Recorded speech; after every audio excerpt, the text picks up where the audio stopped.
చంపడానికి వస్తే దాక్కొని కూడా ఈ కీర్తన రాస్తున్నాడు దావీదు. ఆయన్ని చంపడానికి వచ్చారు. నిజంగా దావీదు అని గుర్తుపడితే చంపేసే ఆ క్షణంలో కూడా ఈయన ఏమని అంటున్నాడు తెలుసా? ఏమని అంటున్నాడు? నేను ఎల్లప్పుడూ యెహోవాను సన్నుతించెదను, నిత్యము ఆయన కీర్తి, ఆయన ఏమై ఉన్నాడో దానిని బట్టి నేను స్తుతిస్తున్నాను అంటున్నాడు. కాబట్టి ఈ రోజున ఇంకా ఆయన ఏమని ఆయన అనుభవంలోంచి అంటున్నాడంటే 7వ వచనం చూడండి, అందరం కలిసి చదువుదాం. 7వ వచనం చూడండి. యెహోవా యందు భయభక్తులు గల వారి చుట్టూ, యెహోవా యందు భయభక్తులు గల వారి చుట్టూ ఆయన దూత కావలి ఉండి వారిని రక్షించును. ఎంత శ్రేష్టమైన మాట అండి అది. ఎంత కావలసిన మనిషి జీవితానికి కావలసిన మాటో తెలుసా? ఆయన అంటున్నాడు, యెహోవా యందు భయభక్తులు కలిగి ఉంటే, భయముతో కూడిన భక్తి ఒక మనిషికి కలిగి ఉంటే, ఆయన అంటున్నాడు తన భక్తులందరికీ ఆయన దూత చుట్టూ, ఏమండి, ఒకవైపున కాదు, ఆయన దూత చుట్టూ ఉండి కావలి కాయును. చుట్టూ, ఒక వైపు నుంచి రాదు, ఇంకో వైపు. ఏమండి, నేను అప్పుడప్పుడు చెప్తా, ఒక మనిషిని చుట్టూ చూడగలడా? ఇప్పుడు మీరు ఇక్కడ కొంతమంది ఉన్నారు, ఆ కొంతమందిని నేను ఒకేసారి చూడలేను. అయితే దావీదు అనుభవం అంటున్నాడు, ఆయన దూత చుట్టూ ఉండి కావలి కాస్తుంది. చేయవలసిన పనేంటి? మనం చేయవలసిన పనేంటి? ఆయన అంటున్నాడు, ఆయన యందు భయభక్తులు కలిగి ఉండండి. 9వ వచనంలో అంటున్నాడు, ఆయన యెహోవా భక్తులారా ఆయన యందు భయభక్తులు ఉంచండి. ఆయన యందు భయభక్తులు ఉంచు వారికి ఎక్కడ దొరుకుతుంది భయభక్తులు? ఎక్కడ దొరుకుతున్నాయండి భయభక్తులు? ఇప్పుడు మీరు అందరూ వచ్చారే, మనం అందరం ఇక్కడ దేవుని సన్నిధిలో ఉన్నామే. మీరైనా నేనైనా ఎవరైనా సరే మనం అందరం ఉన్నది ఇక్కడ ఎందుకయ్యా అంటే, మన పనులు మానేసి, మన ఉద్యోగాలు లేకపోతే మన వ్యాపారాలు మానేసి ఇక్కడ ఎందుకు కూర్చొని ఉన్నామో తెలుసా? ఎందుకు ఆయన వైపు చూస్తున్నామో, మన హృదయాలను ఆయన తట్టు తేరి చూడడానికి ఎందుకు వచ్చామో తెలుసా? ఇదిగో 11వ వచనం చదువుదామా అందరం కలిసి? పిల్లలారా మీరు వచ్చి నా మాట వినుడి, యెహోవా యందలి భయభక్తులు. ఎవరండి పిల్లలంటే? మీరందరూ ఇదిగో మా మనవాళ్ళు మనవరాళ్ళు లాంటి వాళ్ళు, అదిగో ఆ రోజా పిల్లలు లాంటి వాళ్ళు అని అనుకున్నారు మీరు. కాదు కాదు కాదు, మనమందరము దేవుని సన్నిధిలో పిల్లలమే. ఆయన అంటాడు కదా, మీరు మార్పు నొంది బిడ్డల వంటి వారైతేనే గాని దేవుని రాజ్యములో ప్రవేశించుట సాధ్యం. ఆ మాటను పట్టుకొని మనం ఆ మాట ప్రకారం జీవించుచున్న మనల్ని పిలుస్తున్నాడు ఆయన. పిల్లలారా మీరందరూ వచ్చి నా మాటలు వినండి, నేను మీకు భయభక్తులు నేర్పెదను. అప్పుడు ఏమవుతారో తెలుసా? అక్కడ ఈ వచ్చిన వెంబడి వచ్చిన అని చెప్తే టైం అయిపోతుంది, కానీ బ్రతకగోరు వారు ఎవరైనా ఉన్నారా? బ్రతకాలని ఏదేంటండి బ్రతకగోరు వారే ఎవరైనా ఉన్నారా అని అడుగుతారేంటి? ఒక చిన్న బలహీనత వస్తే ఆ కాసేపు కూడా క్షణాన పాటున మనం వెళ్ళి హాస్పిటల్లో చేరే మనం, హాస్పిటల్ను ఆశ్రయించే మనం బ్రతకాలని కాదా? ఆరోగ్యంగా ఉండాలని కాదా? ఆరోగ్యంగా ఉండాలనే కదా. ఏమంటే చిన్న జ్వరం వచ్చింది, మనలో కూడా ఇమ్యూనిటీ పవర్ ఉంటుంది, కొన్నాళ్ళు అయితే తగ్గుతుంది, కానీ తట్టుకునే శక్తి ఉందా? కొద్దిగా ఒళ్ళొప్పులు వచ్చినాయంటే వెళ్ళి హాస్పిటల్ని ఆశ్రయించట్లా? కానీ ఆ హాస్పిటల్లో బాగు చేసేది ఎంతో, మెడిసిన్ తీసుకుంటే బాగయ్యేది ఎంతో, అదంతా దేవునికి తెలియాలి, మనకు తెలియాలి. కానీ ఇక్కడ ప్రభువు అంటున్నాడు, బ్రతకగోరు వాడు ఎవడైనా ఉన్నాడా? మేలు నొందుచు అనేక దినాలు, పుట్టినరోజు సందర్భాల్లో వాక్యం చెప్తారు కదా, నా వలన నీకు దీర్ఘాయువు కలుగును, నీవు జీవించు సంవత్సరములు అధికములగును కదా. అలా వాక్యం చెప్తారు కదా. అలా వాక్యం చెప్పింది నిలబడాలి అంటే, అది మన జీవితాల్లో నెరవేరాలి అంటే, ఆయన దగ్గరకు వచ్చి ఆయన యందు భయభక్తులు నేర్చుకుంటే కానీ జీవితం సజావుగా సుఖంగా గడవడానికి వీలు కలుగుతుంది అని ఈ దావీదు కీర్తనలో వ్రాయబడి ఉంది. అంతే. కృపానిధి మా పరమ కుమ్మరి, నీ చేతిలోనే మా జీవము. మా దేవా నీ ఆలోచనలన్నీ ఎంతో గొప్పవి, మా ఊహకు మించిన కార్యములెన్నో జరిగించుచున్నవి. మా దేవా నీ ఆలోచనలన్నీ ఎంతో గొప్పవి, మా ఊహకు మించిన కార్యములెన్నో జరిగించుచున్నవి. ఏమైనా చేయగలవు, కథ మొత్తం మార్చగలవు, నీ నామముకే మహిమంతా తెచ్చుకొందువు. ఏమైనా చేయగలవు, కథ మొత్తం మార్చగలవు, నీ నామముకే మహిమంతా తెచ్చుకొందువు. యేసయ్యా యేసయ్యా నీకే నీకే సాధ్యము. యేసయ్యా యేసయ్యా నీకే నీకే సాధ్యము.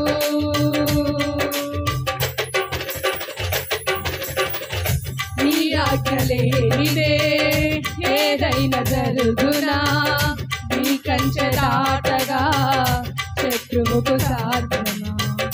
నీ ఆజ్ఞలేనిదే ఏదైనా జరుగునా, నీ కంచె దాటగా శత్రువుకు సాధ్యం.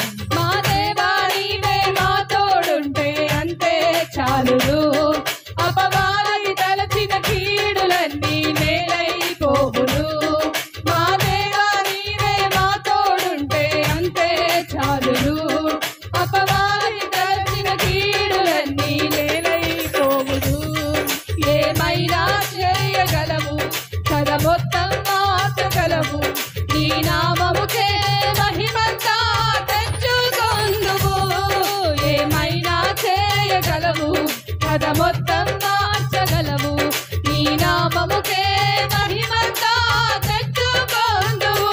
యేసయ్యా యేసయ్యా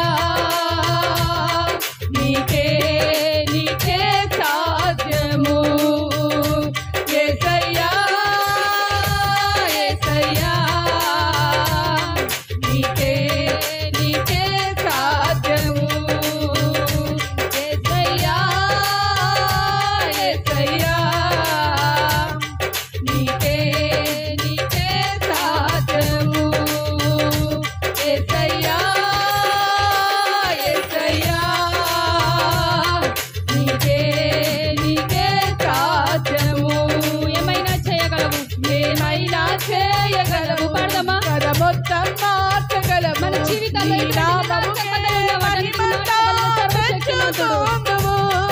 ఏమైనా చేయగలవు, కథ మొత్తం మార్చగలవు, నీ నామముకే మహిమంతా తెచ్చుకొందువు. ఏమైనా చేయగలవు, కథ మొత్తం మార్చగలవు, నీ నామముకే మహిమంతా తెచ్చుకొందువు. నీ నామముకే మహిమంతా తెచ్చుకొందువు. యేసయ్యా యేసయ్యా నీకే నీకే సాధ్యము. యేసయ్యా యేసయ్యా నీకే నీకే స్తోత్రము. నీవు నాలో నుండా నాకు భయమే లేదు, నేను దావీదు వలెనుందును. పడదమా నీవు నాలో నుండా నాకు భయమే లేదు, నేను దావీదు వలెనుందును. గొల్యాతును పడగొట్టి జయమొందెదన్, గొల్యాతును పడగొట్టి జయమొందెదన్. అభిషేకమా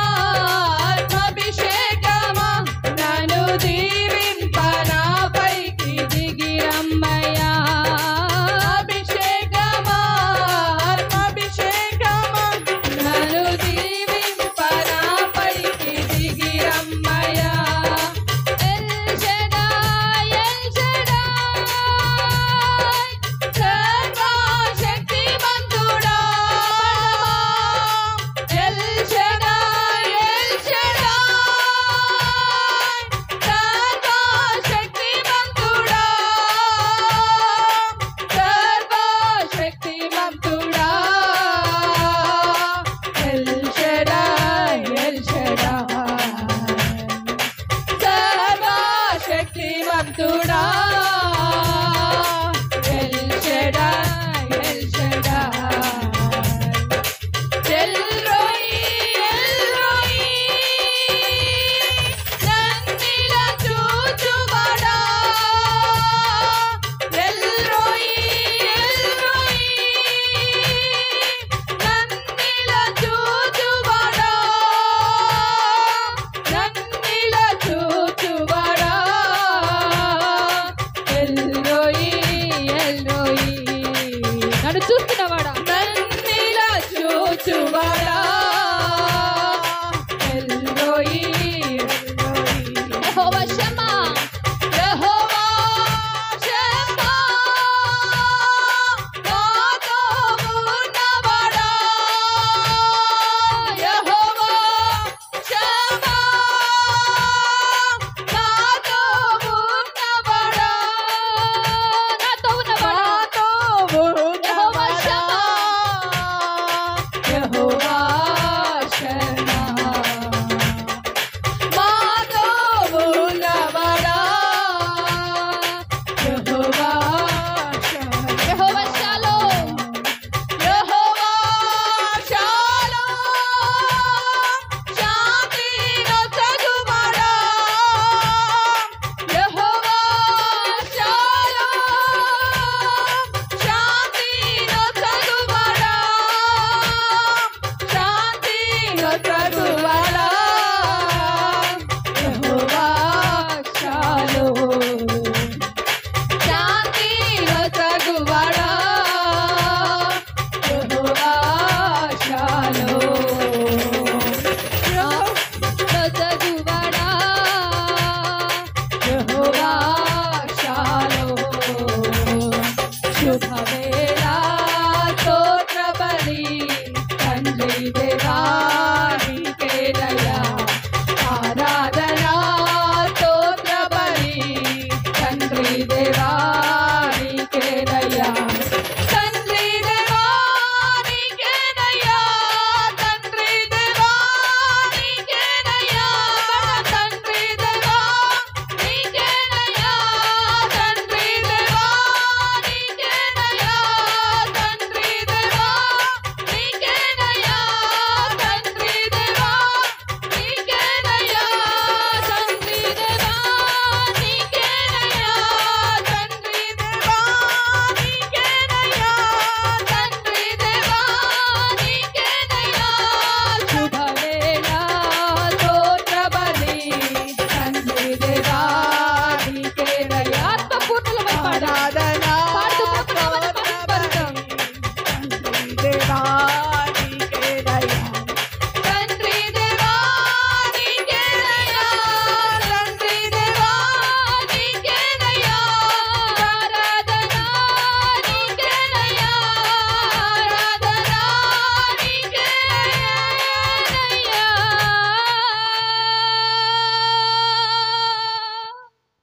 తెలియజేస్తున్నాను. ప్రభు పేరట మీ అందరికీ వందనాలండి. అందరికీ వందనాలు. మీరు కూడా ఒకరికొకరు ఒకసారి వందనాలు చెప్పుకోండి, సెకండ్ ఇచ్చుకోండి. వీలైతే నవ్వుతో పలకరించండి, బాగున్నారని పలకరించండి మీ పక్క వాళ్ళని. దేవునికి స్తోత్రం. మంచిది. దేవుని పిల్లలంగా మనం అందరం కలిసి ఈ రీతిగా మరొక ఆదివారం ఆరాధనలో చేరి ఆరాధనీయుడైనటువంటి మన ప్రభువుని ఈ రీతిగా ఆరాధించుకోవడానికి ఆయన ఏమైనా చేయగలడు. మన కథ మొత్తం కూడా మార్చగలిగినటువంటి వాడు. ఆయనకు అసాధ్యమైనది ఏది కూడా లేదు. అట్టి గొప్ప దేవుడు మనకున్నాడు. ఆ దేవుని సన్నిధానంలోనికి చేరి వచ్చిన మనం ఆ దేవుని యందు మనం ఆనందించుచు ఆయనను బట్టి మరి సంతోషించుచు ఇంతవరకు ప్రభు సన్నిధిలో కొంత సమయం మనం గడుపుకోవడానికి దేవుడు తన కృపనిచ్చారు. దాన్ని బట్టి దేవునికి సమస్త మహిమ ఘనత ప్రభావాలు కలుగునుగాక. మరి గడిచిన శుక్రవారం భారతదేశం మొత్తం కూడా 79వ స్వాతంత్ర దినోత్సవాన్ని రంగరంగ వైభవంగా జరుపుకున్నటువంటి సందర్భం మనందరికీ తెలుసు. అదే రోజును పురస్కరించుకొని మరి చాలా చోట్ల ప్రత్యేకమైనటువంటి అనేక ప్రార్థనా కార్యక్రమాలు జరగడానికి కూడా దేవుడు కృప చూపారు. దానిలో భాగంగా మరి వారు 2 సార్లు మరి మేము గుడివాడ వెళ్ళవలసినటువంటి పరిస్థితి ఏర్పడింది.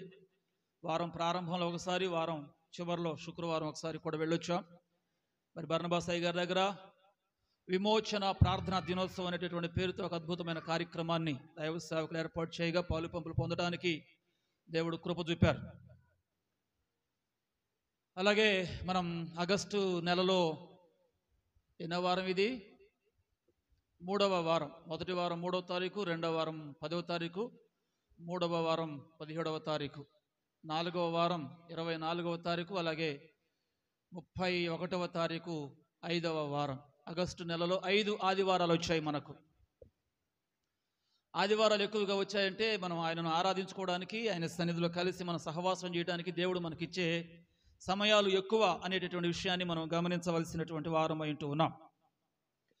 అలాగే మరొక ప్రాముఖ్యమైన విషయం, ప్రతి సంవత్సరం మనం అక్టోబర్ మాసంలో చివరి వారంలో మనం జరుపుకునేటటువంటి మరి ప్రత్యేకమైనటువంటి ఆధ్యాత్మిక కార్యక్రమాలు ఈ సంవత్సరం కూడా మనం కలిగి ఉండడానికి మరి దేవుడు కృప చూపుతూ వస్తున్నారు. ఒక సంవత్సరం మందిరంలో, మరొక సంవత్సరం బహిరంగంగా కార్యక్రమాలు జరుగుతూ ఉన్నాయి మన దగ్గర. గత సంవత్సరం బహిరంగంగా గ్రౌండ్లో కార్యక్రమాలు ఏర్పాటు చేసుకున్నాం. దేవుని కృపను బట్టి కొన్ని ఆటంకాలు వచ్చినా దేవుడు వాటన్నిటినీ అధిగమింపచేసి ప్రభు తన పని తాను జరిగించుకున్నారు. అలాగే ఈ సంవత్సరం కూడా నోట్ చేసుకోండి, అక్టోబర్ చివరి వారం అనగా 26, 27, 28 అక్టోబర్ 26, 27, 28 3 దినాలు కార్యక్రమాలు మరి దేవుడు మనకిచ్చినటువంటి మన KSPMలో అనగా మన ప్రార్థనా మందిరంలో జరిపించుకోబోతా ఉన్నాం. దాని కొరకు మరి మన సహవాస నాయకులు, దైవ సేవకులు బర్నబాస్ సజ్జా గారి ఏకైక కుమారుడు సజ్జా ప్రవీణ్ గారు మన మధ్యకు రాబోతున్నారు. ఆ తర్వాత గతంలో మన మధ్యకు వచ్చి అద్భుతమైనటువంటి దేవుని యొక్క వాక్య సందేశాన్ని అందించి వెళ్ళినటువంటి దైవ సేవకులు కీర్తి శేషులు ఏడి సికామణి గారి కుమారుడు AR పాల్సన్ గారు మన మధ్యకు రాబోతూ ఉన్నారు. గొప్ప దైవజనుడైన, మంచి సైకాలజిస్ట్ అయిన, మరి మంచి గవర్నమెంట్ ఉద్యోగం కలిగిన వాడై ఉండి దానికంటే ప్రభు సేవ ఉత్తమమైనదని చెప్పేసని ఉద్యోగాన్ని రిజైన్ చేసి ప్రియులరా మరి దేవుని యొక్క సేవలో సంపూర్ణంగా వాడబడుతున్నటువంటి మరి గొప్ప దైవజనులు AR పాల్సన్ గారు. ఆయన డేట్లు దొరకడం చాలా కష్టం. డేట్స్ కోసం నాకు దాదాపు 2 నెలలు పట్టింది. 2 నెలల క్రితం నేను డేట్స్ ఆయన అడిగితే వాటిని కన్ఫర్మ్ చేయడానికి ఇంచుమించు 2 నెలలు పట్టింది. కాబట్టి పరిస్థితుల మధ్యలో మన మధ్యకు వారు రావడానికి, డేట్స్ అనుకూలించడానికి దేవుడు కృప చూపారు. కాబట్టి ఈ సంవత్సరం కూడా మనము ప్రక్షాళన అనేటటువంటి పేరుతో మరి 3 దినాలు కార్యక్రమాలను మనం అందరం ఏర్పాటు చేసుకుంటాం. ఆ విషయాన్ని మీ జ్ఞాపకాల్లో ఉంచుకొని మరి ఎప్పటి నుంచే మీరందరూ కూడా ప్రార్థన చేసుకుంటూ ప్రార్థన పూర్వకంగా ఆ 3 దినాల కార్యక్రమాలను ప్రభు ఘనంగా జరిగించాలని మీరందరూ కూడా మీ వ్యక్తిగత ప్రార్థనలలో జ్ఞాపకం చేసుకోవాలని ప్రభు పేరట మీకు నేను మనవి చేస్తూ ఉన్నాను. మంచిది, మనం ధ్యానం చేస్తూ ఉన్నటువంటి మన ధ్యానాంశంలోనికి మనం వెళ్ళిపోదాం. ఏమాత్రం కూడా ఆలస్యం చేయకోకుండా త్వరగా దేవుని యొక్క వాక్యాన్ని మనం ధ్యానం చేసుకుందాం.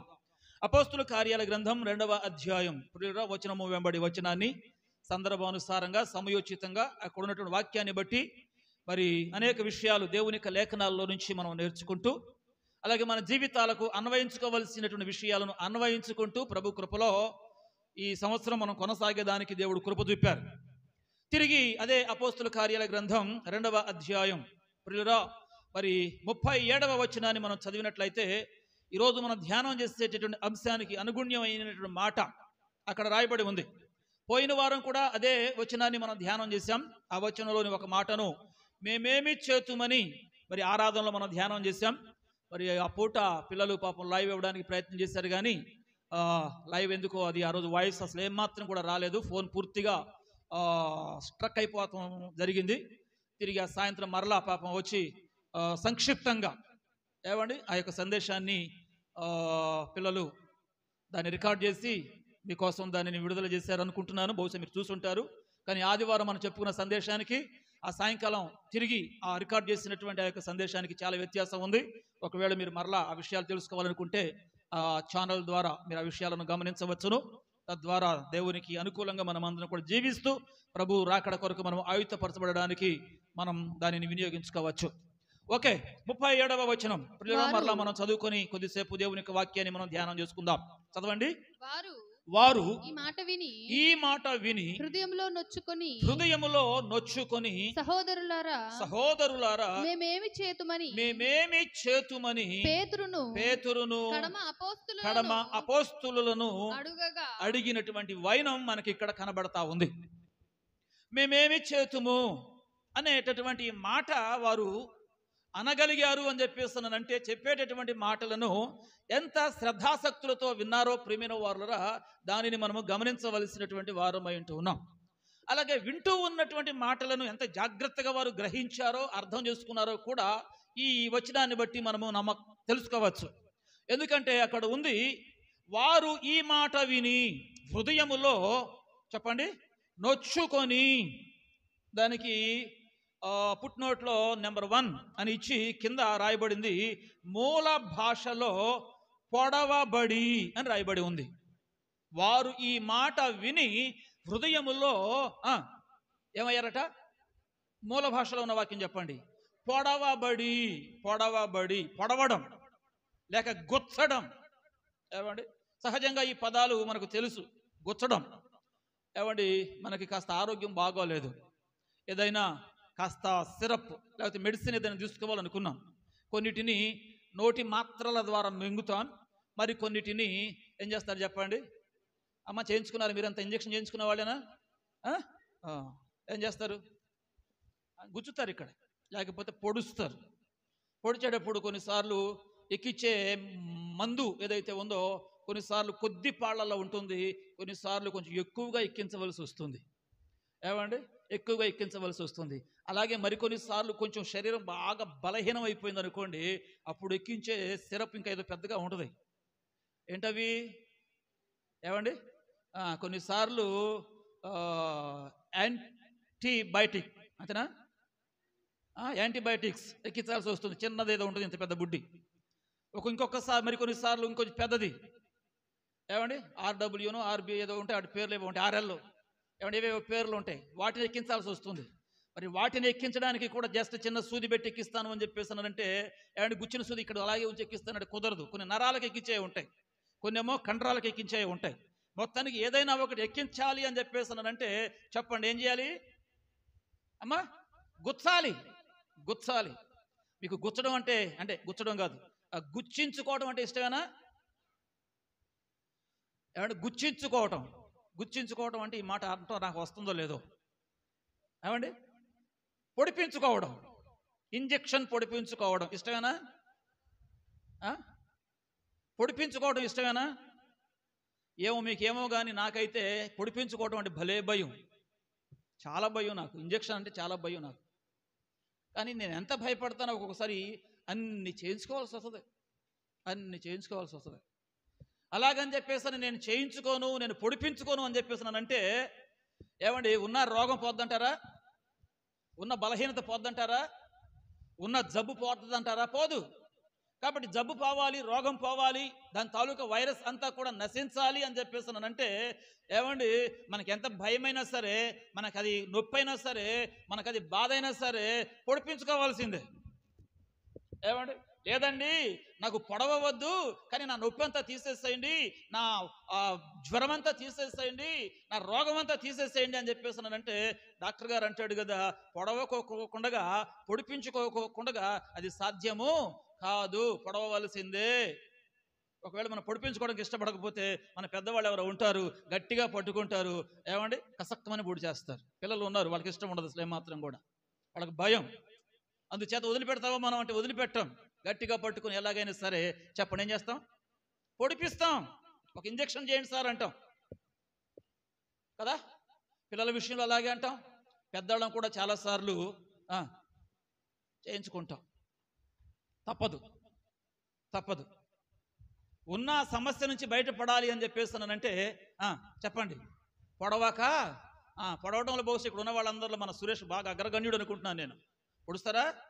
కాకపోతే వాళ్ళు పశువులకు పొడుస్తారు, వాళ్ళు మేకలకు, గొర్రెలకు, బర్రెలకు, కోళ్లకు, ఏమండి వాటికి పొడుస్తూ ఉంటారు. ఏమండి, దేవుని స్తోత్రం కలుగును గాక. పొడవబడడం, పొడిపించుకోవడం. సరే, ఇక్కడ పొడిచింది సూది కాదు, ఇంజెక్షన్ కాదు. అక్కడ ఉంది ఒక మాట 37వ వాక్య భాగంలో ఏమని, వారు ఈ మాట విని హృదయములో, మూల భాషలో అది రావాలి, ఇప్పుడు మూల భాషలో మాట రావాలి, ఈ మాటే పలకండి మీరు. వారు ఈ మాట విని హృదయములో పొడవబడిరి, పొడిపించుకొనిరి. ఏ మాట విని అంటే మాటలు ఏం చేస్తాయి ఏమండి, మాటలు ఏం చేస్తాయి? పొడుస్తాయి, గుచ్చుతాయి. దేవునికి స్తోత్రం. అయితే ఒకటి, గుచ్చే మాటలలో కూడా రకాలు ఉన్నాయి. భలే గుచ్చుకుందండి మాట, భలే పొడుచుకుందండి మాట, అబ్బా అని చెప్పేసి కొన్నిసార్లు కొన్ని మాటలు మాట్లాడుతూ ఉంటే, కొన్నిసార్లు వింటూ ఉంటే ఓహో వాక్యం బాగా పనిచేసింది. ఏమని చెప్పండి, మా పాస్టర్ గారు చనిపోయారు, పెద్ద ఆయన ఏలియా గారు. వాళ్ళ పాస్టర్ గారు చెప్పారట, సాధు వందనం గారు అంటే మా పాస్టర్ గారి కంటే ముందు 2 తరాల ముందుట ఆయన చాలా పెద్ద వయసు, గుంటూరులో. ఆయన చెప్పారట, మీరు ప్రసంగిస్తూ ఉంటే, మీరు వాక్యం మాట్లాడుతూ ఉంటే అక్కడ యాక్షన్ అన్న ఉండాలి, రియాక్షన్ అన్న ఉండాలి. ఏముండాలి?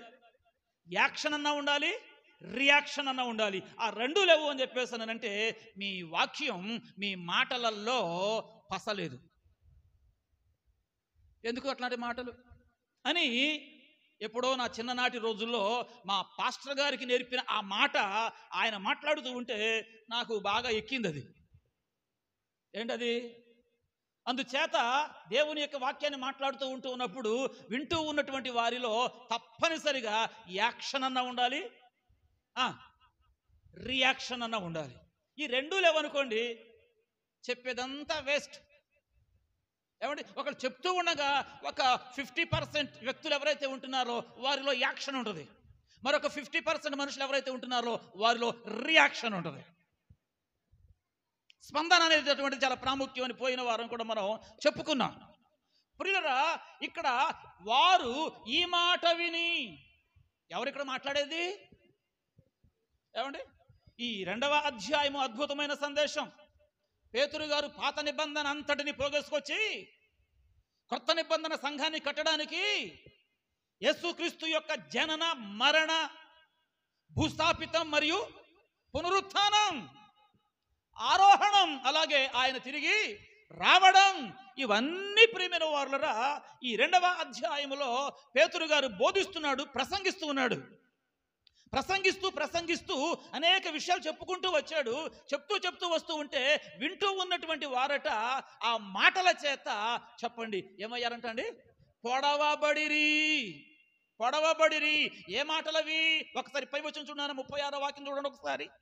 2వ అధ్యాయము 36వ వాక్యం. మీరు సిలువ వేసిన ఈ యేసునే దేవుడు ప్రభువుగాను క్రీస్తుగాను నియమించెను. ఇది ఇశ్రాయేలు వంశమంతయు రూఢిగా తెలుసుకొనవలెను. రూఢిగా అంటే ఖచ్చితంగా తెలుసుకోవాలి. నిక్కచ్చిగా మీకు ఒక సంగతి అర్థం కావాలి. అదేమిటంటే, ఓ ఇశ్రాయేలీయులారా, ఓ యూదులారా, ఓ రోమియులారా, మీరు ఎవరిని అయితే తక్కువ చేశారో, ఎవరిని అయితే నీచంగా చూశారో, ఎవరిని అయితే మీరు హీనంగా చూసి ఆయనను సంహరించాలని పలు కోణాలలో మీరు ఆలోచనలు చేసి ఆయన మీద పగ పెట్టుకొని, ఆయన మీద అసూయ పూని, ఆయనను హింసించి, ఆయనను కొట్టి, ఆయనను తిట్టి, ఆయనను అవమానపరిచి కొరడా దెబ్బలతోనూ బళ్ళెముతోనూ మోయరాని భారమైనటువంటి సిలువను మోయిస్తూ ఎవరినైతే మీరు తేలికగా చంపేస్తామని చెప్పేసి మీరు అనుకుంటున్నారో ఆ యేసునే తండ్రి అయినటువంటి దేవుడు ఏమండి మీకు ప్రభువుగా నియమించాడు, మీకు క్రీస్తుగా అభిషేకించాడు. కాబట్టి మీరు చంపింది ఎవరిని? అభిషేకింపబడినటువంటి వానిని. మీరు చంపింది ఎవరిని?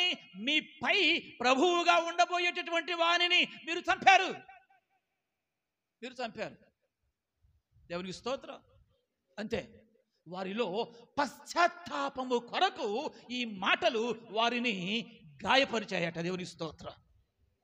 వారిని పశ్చాత్తాపములో నడిపించడం కొరకు, వారు చేసినటువంటి ఆ భయంకరమైనటువంటి దుశ్చర్య ఏదైతే ఉందో దాని నుండి విడుదల పొందుట కొరకు ప్రియమైన వారురా పేతురు గారు మాట్లాడినటువంటి ఈ మాటలు, ఈ బోధ వారిని గాయపరచింది. దేవుని స్తోత్రం. చెప్పండి, ఇది మంచి గాయమా చెడ్డ గాయమా? ఏమండి, ఏ గాయం ఇది? గాయాలు రెండు రకాలు, మంచి గాయాలు, చెడ్డ గాయాలు. మంచి గాయాలు, చెడ్డ గాయాలు. కడుపులో ఏదో ఉండకూడదు ఉందో లోపల, దాన్ని తీయాలి బయటికి. ఏం చేయాలి? గాయం చేయాలి. గాయం చేస్తే కానీ లోపల ఉన్నటువంటి ఆ చెడు తీయడం సాధ్యం కాదు. బాబోయ్ నాకు గాయం వద్దండి అని అన్నామనుకోండి, లోపల చెడు అలాగే ఉండిపోద్ది, అది అలాగే పెరిగిపోద్ది. అది అలాగే పెరిగిపోయిందంటే శరీరం అంతటిని పాడు చేస్తుంది. అంత మాత్రమే కాదు, అవసరమైతే ప్రాణం పోవడానికి కూడా అది దారి తీస్తుంది. కాబట్టి ఆ సందర్భంలో చేసే గాయం ఏ గాయం అంటారు దాన్ని? మంచి గాయం, అవసరమైన గాయం. కొన్నిసార్లు కొంతమంది ఉంటారు, అవసరం లేకపోయినా పోతూ పడిపోతారు. పడిపోయిన ఆ కారణాన్ని గాయం అవుతుంది. అది మంచి గాయం కాదు. అది మనల్ని బాధించే గాయం, అది మనల్ని హింసించే గాయం, అది మనల్ని నెమ్మది లేకోకుండా ప్రశాంతత లేకోకుండా ప్రియమైన వారులా చేసేటటువంటి గాయం. ఇక్కడ పేతురు చేసిన మాట, పేతురు మాట్లాడిన మాట, పేతురు చేసిన ప్రసంగం ప్రియమైన వారురా వారి హృదయాలలో ఆ ప్రసంగం, ఆ వాక్యం, ఆ సందేశం ఏమైంది చెప్పండి? వారిని పొడిచింది. పొడవబడ్డారు వారంతా కూడా, గాయపరచబడ్డారు వారంతా కూడా. ఎందుకు వారు అలాగ గాయపరచబడ్డారు అని చెప్పిస్తున్నానంటే, వారు తెలుసుకోవలసిన విషయాన్ని తెలుసుకోకుండా ఏమండి యేసుక్రీస్తు ప్రభువును పట్టుకొని వారు చేయకూడని కార్యాలన్నీ కూడా ఆయన ఎడల జరిగించేశారు. జరిగించేసిన ఆ కారణాన్ని బట్టి పేతురు నిలవబడి, ఇదిగో మీరు జరిగించేసామనుకుంటున్నారు చూసారా, ఆయన ఎవరనుకుంటున్నారు? ఆయన్నే మీకు ప్రభువు, ఆయన్నే క్రీస్తు అభిషక్తుడు, ఆయన్నే రేపు రాబోతూ ఉన్నటువంటి రారాజు. దేవునికి స్తోత్రం కలుగునుగాక. రేపు ఆయన ఎదురు మీరంతా కూడా నిలబడవలసి ఉంటుంది. ఆ సమయంలో మీరు చేసినటువంటి ఈ తప్పును బట్టి, మీరు ఆయన ఎడల ప్రవర్తించినటువంటి ఈ విధి విధానాలను బట్టి రేపు ఆయన మిమ్మల్ని తీర్పు తీరిస్తే మీరందరూ కూడా నిత్య నరకానికి పోవలసి ఉంటుంది. అందుచేత మీరు పశ్చాత్తాపడండి, అందుచేత మీరు కన్నీరు గార్చండి, అందుచేత మీ పాపమునకు ప్రాయశ్చిత్తం కలిగినట్లుగా మీరు ఏం చేస్తారో అని చెప్పేస్తాను. ప్రియమైన వారురా పేతురు గారు చేసినటువంటి ఈ బోధ ఏదైతే ఉందో, ఈ బోధ చేత వారందరూ కూడా పశ్చాత్తాపడి ప్రభువు సన్నిధిలో ప్రియమైన వారురా వాళ్ళు ప్రార్థన చేసుకొని ఏం చేయాలో తెలుసుకొని అది చేసి వారందరూ కూడా ప్రియమైన వారురా చెప్పండి రక్షింపబడ్డారు. దేవునికి స్తోత్రం. హల్లెలూయా. పేతురు మాట్లాడిన ప్రతి మాట అక్కడ ఉన్నటువంటి వేల మంది ప్రజల యొక్క హృదయాలను గెలుచుకోగా, వారి హృదయాలు పొడవబడగా వారేమిటో అది వారికి అర్థమై దానిని బట్టి 3,000 మంది ప్రజలు ప్రియమైన వారురా పాప క్షమాపణ పొందుకొని, మారు మనసు పొందుకొని, బాప్తిస్మము పొందుకొని, రక్షణ పొందుకొని సంఘముగా స్థాపింపబడడానికి ఆనాటి పేతురు సందేశం ఒక అద్భుతమైన సాధనమయ్యింది. దానిని బట్టి ఒకసారి దేవుని స్తోత్రం చెప్పుకుందామంటారా? హల్లెలూయా, హల్లెలూయా. అవును, వాక్యం మనసున్న వారికి, మనసు పెట్టి వినేటటువంటి వారికి, హృదయముతో ఆలోచించేటటువంటి వారికి ఏమండి వాక్యం ఏం చేస్తుందయ్యా అని చెప్పేస్తున్నానంటే చెప్పండి ఏం చేస్తుంది? పొడుస్తుంది. హెబ్రీ పత్రిక ఒకసారి దేవుని యొక్క వాక్యాన్ని మనం గమనించినట్లయితే 4వ అధ్యాయము ఒకసారి 12వ వాక్యం చదవండి. ఎందుకనగా దేవుని వాక్యము సజీవమై బలము గలదై రెండంచుల గల ఎటువంటి ఖడ్గము కంటెను వాడిగా ఉండి ప్రాణాత్మలను కీళ్లను మూలుగును విభజించనంత మట్టుకు దూరి హృదయము యొక్క తలంపులను ఆలోచనలను శోధిస్తూ ఉంటుంది దేవుని యొక్క వాక్యం. వాక్యం ఏం చేస్తుందో ఇక్కడ రాయబడింది. వాక్యము ప్రియమైన వారులరా ఏ పోలికలోనికి వెళ్ళింది ఇక్కడ వాక్యం? సజీవమై బలము గలదై, తర్వాత మాట రెండంచులు గల ఎటువంటి ఖడ్గము కంటే కూడా వాడిగా ఉంటుంది. దేవునికి స్తోత్రం. రెండు వైపుల పొదనేనట. అది చెప్పే నన్ను కోస్తుంది, వినే మిమ్ములను కోస్తుంది. అది చెప్పే నన్ను పొడుస్తుంది, వినే మిమ్ములను పొడుస్తుంది. మనమందరము కూడా వాక్యము చేత పొడవబడగలిగే అనుభవంలోనికి రావాలి. వాక్యం చేత ఏం కావాలి? ఇవాళ అసలు వాక్యం చేత పొడిసేవాడు ఎవడు ఉన్నాడు?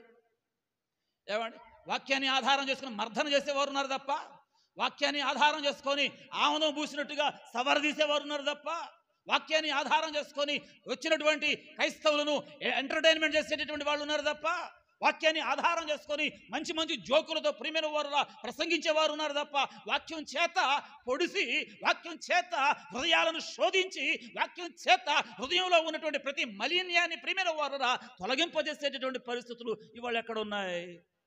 హల్లెలూయా. నిన్న మొన్న అటు పోయిన వారం గుడివాడ వెళ్ళి వస్తూ ఖాళీ టైంలో కొంతమంది ప్రసంగాలు చూస్తూ ఉంటాను నేను. అప్పుడప్పుడు కొన్ని షార్ట్స్, కొంతమంది సేవకులు మాట్లాడిన మాటలు చూస్తూ ఉంటే, ఏమండి, ఆ సేవకులు మాట్లాడిన మాటల కింద ఉన్నటువంటి కామెంట్స్ చాలా భయంకరంగా ఉన్నాయి, చాలా భయంకరంగా ఉన్నాయి. దానిలో భాగంగా ఒక ఆయన అవాదం గురించి మాట్లాడాడు,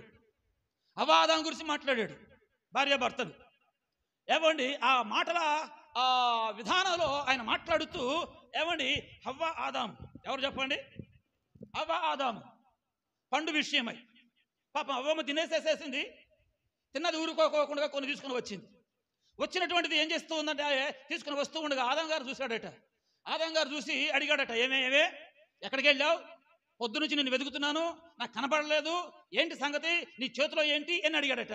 అడిగితే ఆవిడ చెప్పిందట, ఏముందండి, అదిగో ఆ పండు తిన్నానండి. తిన్నావా? దేవుడు తినొద్దున్నాడు కదా, ఎందుకు తిన్నావు? నేనే కదండి, మీరు కూడా తినాలండి. అరే అవి తింటే చస్తావని చెప్పేసి అన్నాడు కదా, చస్తావని చెప్పేసి దేవుడు చెబితే నువ్వేం చేసావు? నువ్వు తిన్నావు, తిన్నది కాక ఇప్పుడు నాకు కూడా పెడతానన్నావు, నువ్వు చచ్చావు ఎట్టాగు, నన్ను కూడా చంపుతావా అని చెప్పేసి అంటే అవ్వం వేసుకుందంటే ఆదం గారి మీద గొడవ. ఏమని? నేను చచ్చిన తర్వాత ఇంకో దాన్ని చేసుకుందామనా? ఏంటండి, నేను చస్తే ఇంకొక దాన్ని చేసుకుందామనా అని చెప్పేస్తానంటే ఆదాం అన్నాడట, ఎక్కడ నువ్వు చస్తే నేను ఇంకోటి చేసుకోవడానికి ఎవరున్నారు భూమి మీద? నువ్వు నేను తప్ప. ఎందుకు ఇలా మాట్లాడుతావు అంటే, నో, ఇదంతా నాకు తెలియదు, నువ్వు నమ్ముకున్న దేవుడు మామూలుడు కాదు. నిన్ను పడుకోబెడతాడు, నీ నీ నీ ఏంటిది పక్కలోంచి ఒక ఎముకను తెస్తాడు, ఒకదాన్ని చేస్తాడు, తీసుకొని ముందు పెడతాడు.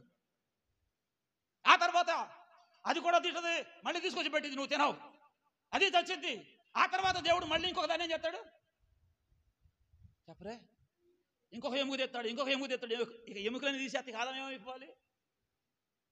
ఏమండి అని చెప్పేసరి ఈ రకంగా గీ పెడితేనట ఆదాము గారికి తట్టుకోలేకట, సరే నీతో పాటు చావరనే చేస్తా కానీ ఇక నీతో నాకు పోరు కుదరదని చెప్పేసానట. ఆ పండు తిన్నాడట. ఆ పండు తిన్న తర్వాత ఇద్దరు కళ్ళు తెరవబడ్డాయట, ఇద్దరు కలిసి బయటకు వచ్చారట. అంటే ఆయన ఏమంటాడంటే, మీ ఆడవాళ్ళు ఏమండి, మీరు చచ్చేది కాకోకుండా మీ కట్టుకున్న మీ భర్తలను చంపేదాకా మీకు నిద్ర పడదు అని చెప్పేసి అన్నట్టుగా అంత పెద్ద సభలో ఆయన మాట్లాడుతూ ఉంటే దాని కింద ఉన్న కామెంట్స్ అండి, అబ్బాబ్బాబ్బాబ్బాబ్బాబ్బా. అంటే ఒకవేళ ప్రస్తుతం ఉన్నటువంటి స్త్రీల యొక్క మనస్తత్వాన్ని దృష్టిలో పెట్టుకొని ఆనాటి అవ్వ ఆదాములకి ఆపాదింపజేస్తూ మాట్లాడడం కానీ వినడానికి చాలా ఏమంటే అసలు అద్భుతంగా ఉంది. మీరు కూడా చాలా ఇంట్రెస్ట్గా వింటున్నారు ఇప్పుడు ఈ మాట. మా మగవాళ్ళు కానీ మీ ఆడవాళ్ళు కానీ చాలా ఇంట్రెస్ట్గా వింటారు ఇప్పుడు ఇట్లా చెప్తే. హల్లెలూయా. అంటే ఇక్కడ ఏమో అర్థం కావాలి మనకు, ఒక నీతి. ఏమండి, భర్తని భార్య మరీ అంత పీడించేదిగా ఉండకూడదు అన్నట్టుగా ఆయన మాట్లాడారు. ఆయన చాలా పెద్ద ఆయన, చిన్న ఆయన కాదు. చాలా పెళ్ళిళ్ళు చేస్తూ ఉంటారు. బహుశా కూడా పెళ్లి ప్రసంగం ఏమో ఒకవేళ. ఏమండి, అది పెళ్లి ప్రసంగం కాబట్టి ఆ అకేషన్కి అనుగుణ్యంగా మాట్లాడరేమో ఒకవేళ. కానీ అది బయటకు వచ్చేటప్పటికి ముందున్నది వెనుకున్నది అంతా కూడా కట్ చేసేసేసి జస్ట్ కొంచెం చిన్న క్లిప్ ఏదో తీసుకుని వచ్చి ఇక్కడ పెట్టేసేటప్పటికి బయట చూసి అన్యజనులకు ప్రియమైన వారురా, లేకపోతే మరి కొంతమంది ఆ వాక్యాన్ని సరైన రీతిలో అర్థం చేసుకోలేనటువంటి వారికి మరొక కోణంలో అర్థమవుతూ ఉంటుంది. ఏమండి, మా నాన్న బాగా తాగొచ్చి అంటూ ఉండేవాడు ఒక మాట, ఒక్క మాట కంటే 16 అర్థాలు ఉంటాయంట. ఏనండి, ఒక్క మాటకి చెప్పండి 16 అర్థాలు ఉంటాయంట. మాట ఒకటే, కానీ వింటున్నటువంటి వారికి అందరికీ ఒకలాగా అర్థం కాదు. అందరికీ ఒకలాగా అర్థం కాకపోవడం చేత అనేక రకాల సమస్యలు. ప్రియులారా గమనించండి, ఇక్కడ దేవుని యొక్క వాక్యం గురించి రాయబడిన మాట ఏమిటయ్యా అని చెప్పేస్తానంటే, దేవుని యొక్క వాక్యము అమ్మ ఎటువంటిది చెప్పండి. ఏమంటే ఈ వచనాన్ని మనం అందరం బాగా కంటత పట్టేసేసేసి మధ్యరాత్రి తట్టి లేపినా కూడా చెప్పగలిగేటట్టుగా మీ అందరికీ వచ్చేటట్టుగా ఉండాలి ఈ మాట. ఏ మాట? అక్కడ ఉంది కదా, దేవుని పదునైనది బాగా పదును పెట్టబడింది. పెద్ద పెద్ద క్రైస్తవ సంబంధమైన సేవకుల సమావేశాలు జరుగుతున్నప్పుడు కొంతమంది పెద్ద పెద్ద అయ్యగారులు వాడతారు ఒక పదాన్ని ప్రార్థనలో, లేకపోతే అప్పుడప్పుడు సేవకులను పురుగొల్పడానికి. అదేమిటో తెలుసునా? కత్తి తుప్పు పట్టడం కంటే కత్తి అరిగిపోవడం మంచిది అనండి మాట ఒకసారి. కత్తి తుప్పు పట్టడం కంటే అరిగిపోవడం మంచిది అంటే ఏంటని అర్థం? కత్తి బాగా పదునెక్కాలి, పదును పెట్టబడాలి. పదును పెట్టబడిన కత్తి ఏం కావాలి? వాడుతూ వాడుతూ వాడుతూ ఉండగా కరిగిపోవాలి, అరిగిపోవాలంతే. మేము పదును పెడితే కరిగిపోతాం, పదును పెడితే అరిగిపోతాం అని చెప్పేసి అని మూలాల పెట్టేసేసేసామనుకోండి, 4 రోజులు అయ్యేటప్పటికి ఏమవుతుంది? తుప్పు తుప్పు తుప్పు తినేస్తా తినేస్తా తినేస్తా ఉంటుంది. కొంతకాలం అయ్యేటప్పటికి అడ్రస్ ఉండదు. బాగుంటుందంటారా? ప్రయోజనం అంటారా? ఎవరు మీ అందరిలో కత్తిపేటలు ఉన్నాయి, వాడుతున్నారా? కత్తిపేటలు వాడుతున్నారు. ఇప్పుడు అందరిలో చాకులు వచ్చినాయి. నైఫా వైఫా? నైఫ్. ఏమండి నైఫ్ అందరిలో ఇప్పుడు వచ్చేసాయి రకరకాల సైజుల్లో. మా ఇంట్లో కూడా 5-6 సైజులు ఉన్నాయి. మా ఇంట్లో కూడా ఒక 2 సైజులు ఎవరు ఎత్తుపోయారు. ఏమండి అంటే దేనికోసం వాడాలి, దానికోసం వాడతారు. కత్తి వాడిగలది. దేవుని స్తోత్రం కలుగును గాక. ఈ వాక్యం చెప్పండి, ఈ వాక్యం ఏంటి? ఈ వాక్యం ఏంటి? ఎటువంటి ఖడ్గము కంటే కూడా వాడిగా ఉండి, ఏమండి అది సజీవమైనది, బలమైనది. ఏమండి ఏం చేస్తున్నది? ప్రాణాత్మలను, కేళ్లను, మూలుగును విభజించనంత మట్టుకు ఎక్కడికి దూరుచు. ఎక్కడికి దూరాలి వాక్యం? వాక్యం ఎక్కడికి దూరాలి? కనీసం మన వాళ్ళలో కొంతమందికి చెవుల్లో కూడా దూరనివ్వరు, చెవుల్లో కూడా వాక్యాన్ని వెళ్ళనివ్వరు. ఏమంటే కొంతమంది ఇలా పెట్టేసుకుంటారు, కొంతమంది దూదులు పెడతారు, అంటే చల్లగాలి కోసం పెడతారు, అది వేరే విషయం అనుకోండి. ఏమంటే ఇంకా కొంతమంది వింటున్నట్టుగా వింటారు కానీ అసలు ఏ ప్రయోజనం లేదు. కొంతమంది అంటారు ఈ చెవితో వినాలి, ఈ చెవితో వదిలి. మా పండు లాంటి వాళ్ళు ఏమి అక్క నీకు తెలియదు, నీకు 2 చెవులు లేవా? దేవుడు 2 చెవులు ఇచ్చినందుకు మమ్మీ ఏమైనా అంటుందా? మమ్మీ ఏమైనా తిడుతుందా? ఏం చేయాలి? ఈ చెవితో వినాలి, ఈ చెవితో వదిలేయాలి. అందుక అలాంటప్పుడు ఏం చేయాలంటే ఈ చెవికి బిరడా వేసేయాలి, బయటికి పోకోకూడదు. దేవుని స్తోత్రం. అవును, 2 చెవులు దేవుడు ఇచ్చింది అందుకు కాదు. ముఖ్యంగా దేవుని యొక్క వాక్యం ప్రియమైన వారురా మన హృదయములోనికి ఏం కావాలి? వెళ్ళనిస్తున్నారమ్మా? ఏమన్నా వాక్యాన్ని హృదయంలోనికి వెళ్ళనిస్తున్నారా? దేవుని మాటలు హృదయంలోనికి వెళ్ళున్నట్లుగా మన హృదయాలను తెరవడానికి ఏమైనా అవకాశం ఉందంటారా? అది గనక జరిగితే మీ హృదయంలోనికి దేవుని యొక్క వాక్యము ప్రియమైన వారు ఎటువంటి ఖడ్గము కంటే కూడా బలము గలదై, వాడిగలదై, సజీవమైనదై, బలమైనదై అది మీ హృదయంలోనికి దూరి ఏం చేస్తుంది? హృదయము యొక్క తలంపులను, ఆలోచనలను శోధిస్తుంది.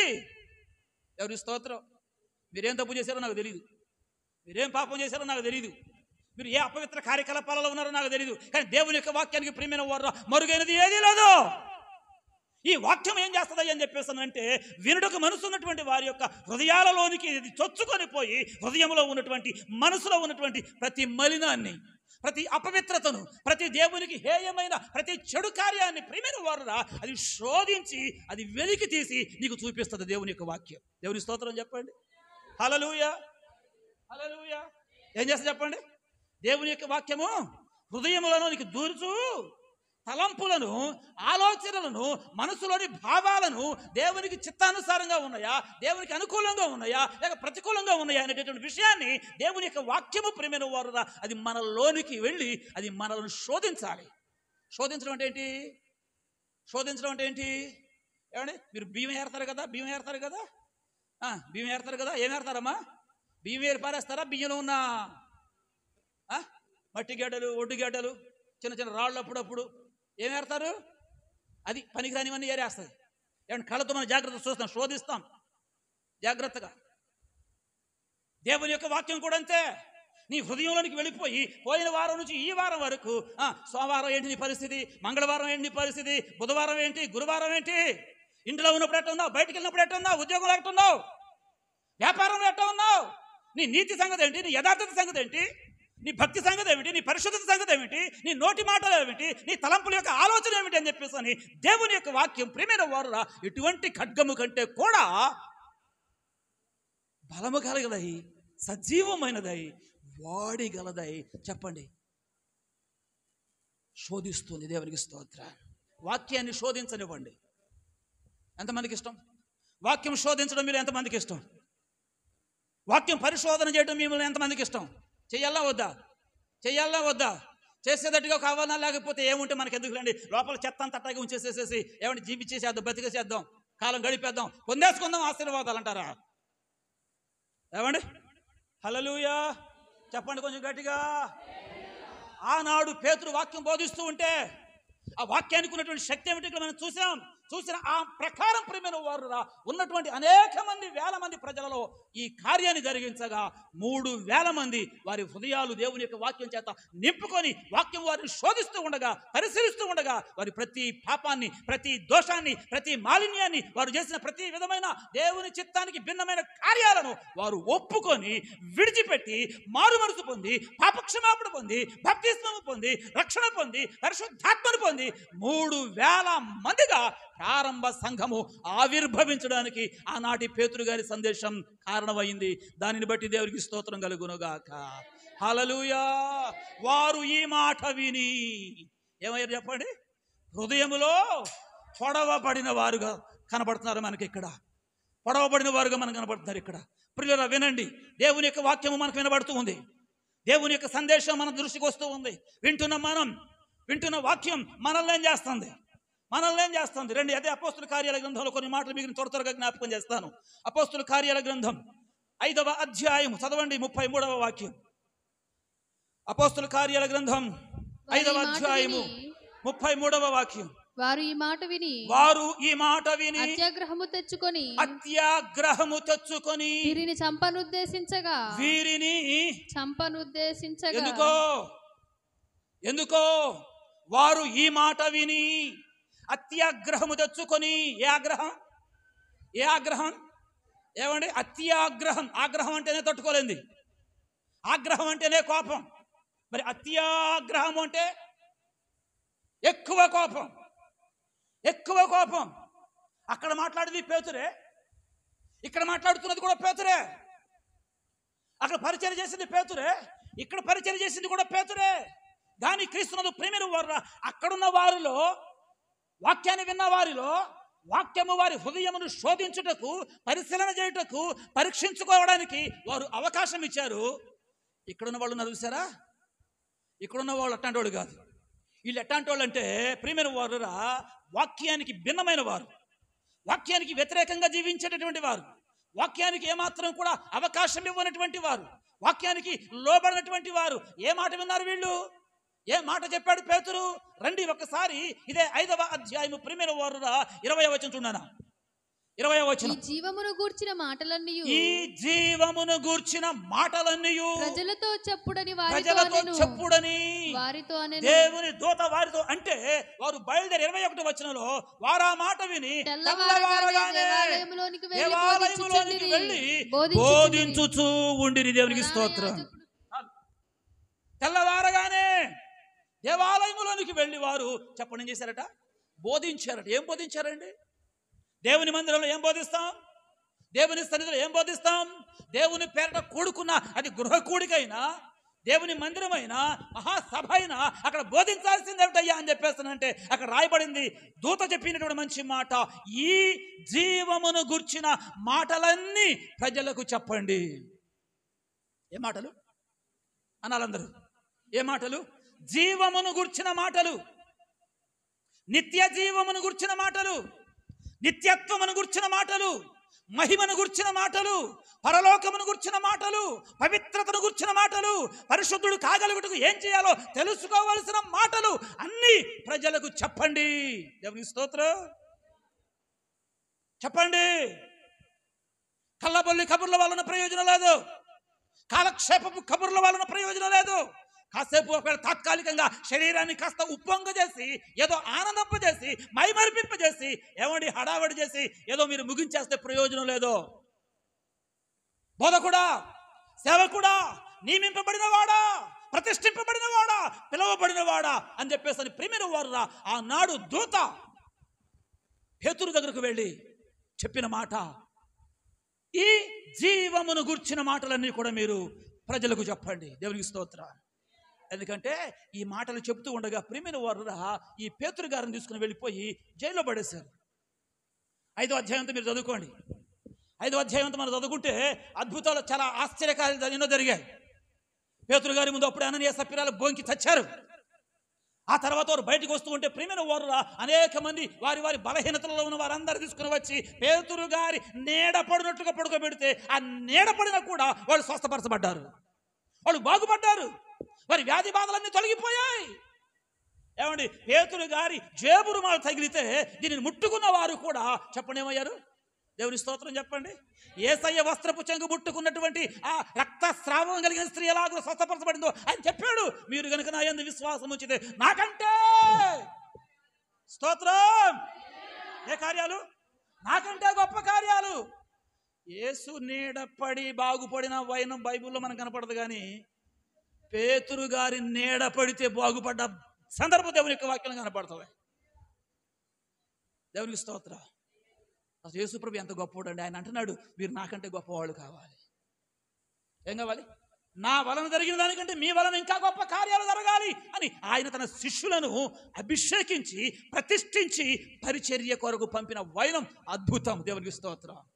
ఒకవేళ ఈ లోకంలో ఉన్నవారు, నీకు తెలిసిన వారు, నాకు తెలిసిన వారు, మనకంటే ఎవడైనా సరే తక్కువలో ఉండాలి, తక్కువ కార్యాలు జరగాలని కోరుకుంటాం, కానీ నా దేవుడు ఆయన కంటే ఆయన శిష్యులు గొప్ప కార్యాలు చేయాలని యేసయ్య కోరుకున్నాడు. దేవునికి స్తోత్రం. Praise the lord. హల్లెలూయా. ఇన్ని అద్భుతాలు, ఇన్ని ఆశ్చర్యకార్యాలు, మహత్కార్యాలు జరుగుతూ ఉంటే ప్రజలు కొల్లలుగా పేతురు గారి బోధ వినటానికి వెంబడించడం ప్రారంభించారు. మొదటిసారి బోధ చేస్తే ఎంతమంది? 3,000 మంది. ఆ తర్వాత 5,000 మంది, ఆ తర్వాత 7,000 మంది, ఆ తర్వాత దినదినము శిష్యుల సంఖ్య విస్తరించుచూ ఉండేను. దేవునికి స్తోత్రం.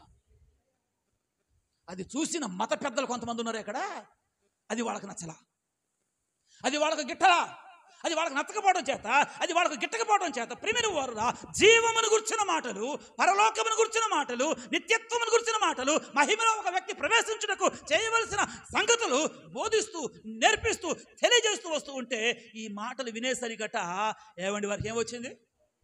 ఏం రోగం? ఏం రోగం అండి?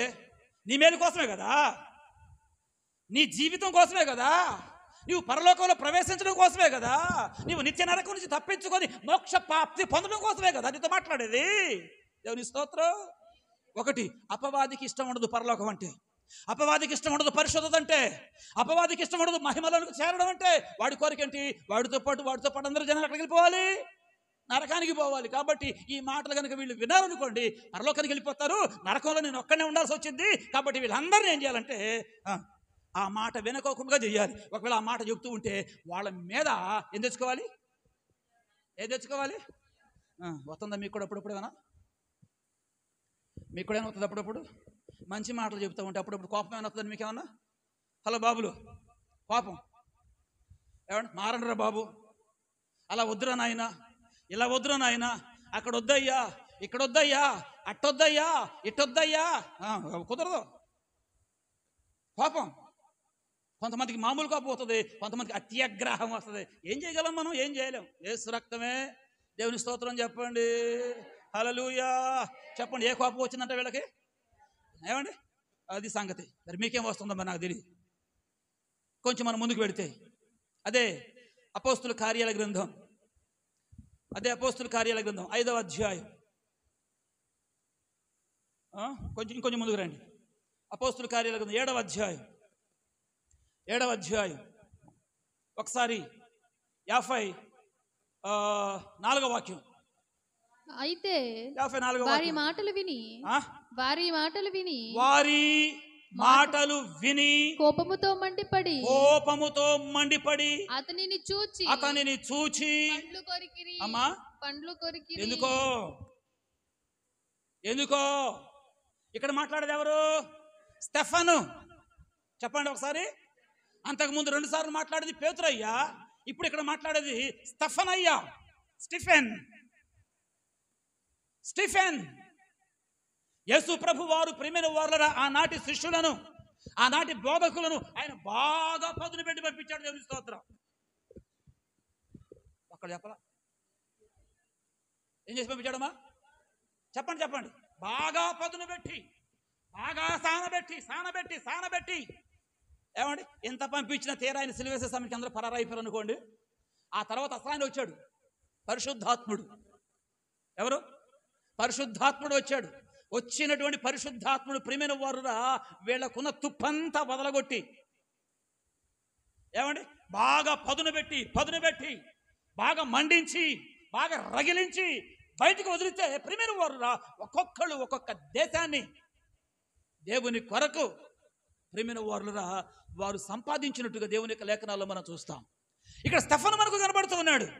స్తెఫను కూడా నిలవబడి అక్కడ మాట్లాడుతూ ఉంటే, బోధిస్తూ ఉంటే ఆ మాటలు విన్నటువంటి వారిలో ఉన్నట్టు అనేకులు ఏమయ్యారు చెప్పండి? మండిపడి. ఫుట్నోట్ నెంబర్ 2 కిందకు వస్తే మూల భాషలో తమ హృదయముల యందు గట్టిగా నరకబడిన వారై. హృదయముల యందు పొడవడం ఒక రకం, కోయడం ఒక రకం, నరకడం మరొక రకం.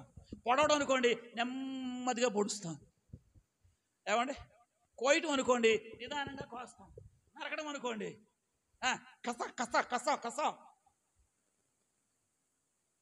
ఏమండి? కదా కదా ఇక్కడ వీళ్ళేమయ్యారట? పొడవబడితే బాగుండు వీళ్ళు, ఏమంటే పొడవడానికి అప్పగించుకోలేదు కాబట్టి ఇప్పుడు నరకాల్సి వస్తుంది.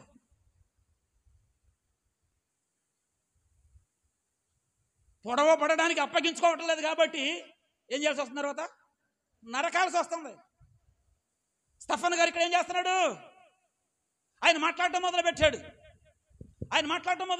ఈ అధ్యాయంలో ప్రియమైన వారులారా స్తెఫను గారి సందేశం మనకు కనబడుతుంది. ఏమండి 7వ అధ్యాయం దగ్గర నుంచి మీరు చదువుకుంటూ పెడితే స్తెఫను గారి సందేశం మనకు కనబడుతుంది.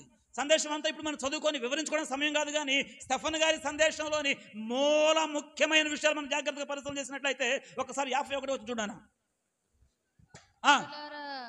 హృదయములను చెవులను దేవుని వాక్యమునకు లోపరచనొల్లని వారులారా. పితరుల వలె ఎవరండి? సరే అది పక్కన పెట్టి వదిలే, యేసు రక్తం అజ్జయ్ గతంలో మనం చెప్పించుకున్న దానికోసం. కానీ తర్వాత మాటలు ఎందుకు అనవలసి వచ్చింది? హృదయమును చెవులను దేవుని వాక్యమునకు లోపరచనొల్లని వారులారా. ఎట్టంటి వాళ్ళు ఉన్నారంట అక్కడ సంఘంలో, సహవాసంలో, ఏమన్నా చేరు వచ్చిన ప్రజలలో, లేకపోతే వాక్యం వింటున్నటువంటి వారిలో ఇలాంటి వాళ్ళు ఉండే ప్రమాదం అండి. ఎలాంటి వాళ్ళు వీళ్ళు? హృదయమును చెవులను దేవుని వాక్యమునకు లోపరచనొల్లని వారు. ప్రియులారా వింటున్నారు దేవుని యొక్క వాక్యాన్ని? మీరంతా వింటున్న మీరు మీ హృదయం దేవుని యొక్క వాక్యానికి లోబడుతుందా? వింటున్నటువంటి మీరు దేవుని యొక్క వాక్యము వినడానికి మీ చెవులను ఇవ్వగలుగుతున్నారా? చెవులలోనికి వెళ్ళిన వాక్యము మీ హృదయంలోనికి ప్రవేశించినట్లు హృదయపు కవాటములు తెరవబడి ఉన్నాయా? తెరవబడి ఉండగా లోపలికి వెళ్ళిన వాక్యాన్ని లోపల ఉంచుకొని జీవితాలను అన్వయించుకొని దానికి అనుగుణంగా బ్రతకగలుగుతున్నామా? లేకపోతే వాక్యానికి లోబడక, వాక్యానికి విధేయత చూపక, వాక్యాన్ని పట్టించుకోక వాళ్ళు అట్టాగా చెబుతారులే. ఏంటండి వాళ్ళు అట్టాగా చెబుతారులే. ఎవరి కోసం చెప్తారు? అంతేనా? అక్కడ ఇంకా కొంచెం మనం ముందుకు వెళితే మీ పితరుల వలె, అఫెక్ట్ వచ్చినాం, మీ పితరుల వలె మీరును ఎల్లప్పుడూ పరిశుద్ధాత్మను ఎదిరించువారు. 1 లోబడరు, 2 ఎదిరించే స్వభావం, తిరగబడే స్వభావం. అంతేనా? 52వ వచనం మనం చూసినట్లయితే మీ పితరులు ప్రవక్తలలో ఎవరిని హింసింపక ఉండిరి. ఆ నీతిమంతుని రాకను గూర్చి ఎవరిని హింసింపక ఉండిరి. ఈ మాట అన్నప్పుడు వాళ్ళ కోపం వచ్చేసేసింది. అంతేనా? ఇంకొంచెం కిందకు వెళ్ళినప్పుడు ఆ నీతిమంతుని రాకను గూర్చి మీకు ముందుగా తెలిపిన వారిని ఏం చేశారు? మీరు చంపారు. అంతేనా? ఆయనను మీరు అప్పుడు అప్పగించి హత్య చేసిన వారైతిరి. ఇది పేతురు గారి బోధంతటి యొక్క సారాంశం. ఒకటి ఏంటి బాబు? ఒకటి, వాక్యానికి ఏమవ్వలేదు, లోబడలేదు. రెండు, ఏం చేశారు? ఎదురించారు. మూడు, ఏం చేశారు? ఏమండి? ప్రవక్తలను హింసించారు. నాలుగు, ఏమండి? ప్రభు రాకను గురించి చెప్పిన వారిని చంపారు. బాప్తిసం ఇచ్చే యోహాను ఏం చేశారు? ఎందుకు చంపాల్సి వచ్చింది? ఏం చేశాడు ఆయన? ఆయన చెప్పిన మాటలు వారిని అలాగును ప్రేరేపించాయి. ఆ విషయాలను ఎత్తి ఇక్కడ మరలా మాట్లాడుతూ ఉంటే ప్రియమైన వారు అక్కడ రాయబడిన మాట మనం జాగ్రత్తగా గమనించినప్పుడు వారి మాటలు విని కోపముతో మండిపడ్డారు అని రాయబడింది అక్కడ. వీళ్ళు చేసింది తప్పు కదా? దేవుని యొక్క వాక్యానికి లోబడకపోవడం తప్పు కాదా? ఏమండి? దేవుని యొక్క వాక్యాన్ని ఎదిరించడం తప్పు కాదా? వాక్యం చెప్పే వారిని ఎదిరించడం తప్పు కాదా? ఏమండి? దేవుని బిడ్డలను దూషించడం తప్పు కాదా? హింసించడం తప్పు కాదా? హాని చేయ తలపెట్టడం తప్పు కాదా? ప్రభు రెండో రాకడ గురించి మాట్లాడినటువంటి బాప్తిసం ఇచ్చు యోహానుని చంపడం తప్పు కాదా? తప్పు అంటారా? తప్పు కాదంటారా? మరి ఇన్ని తప్పులు పెట్టుకొని ఇంకా మళ్ళీ మీకు కోపం ఎందుకు? ఇంకా అత్యగ్రహం ఎందుకు? ఇంకా కోపంతో మండిపడిపోవడం ఎందుకు?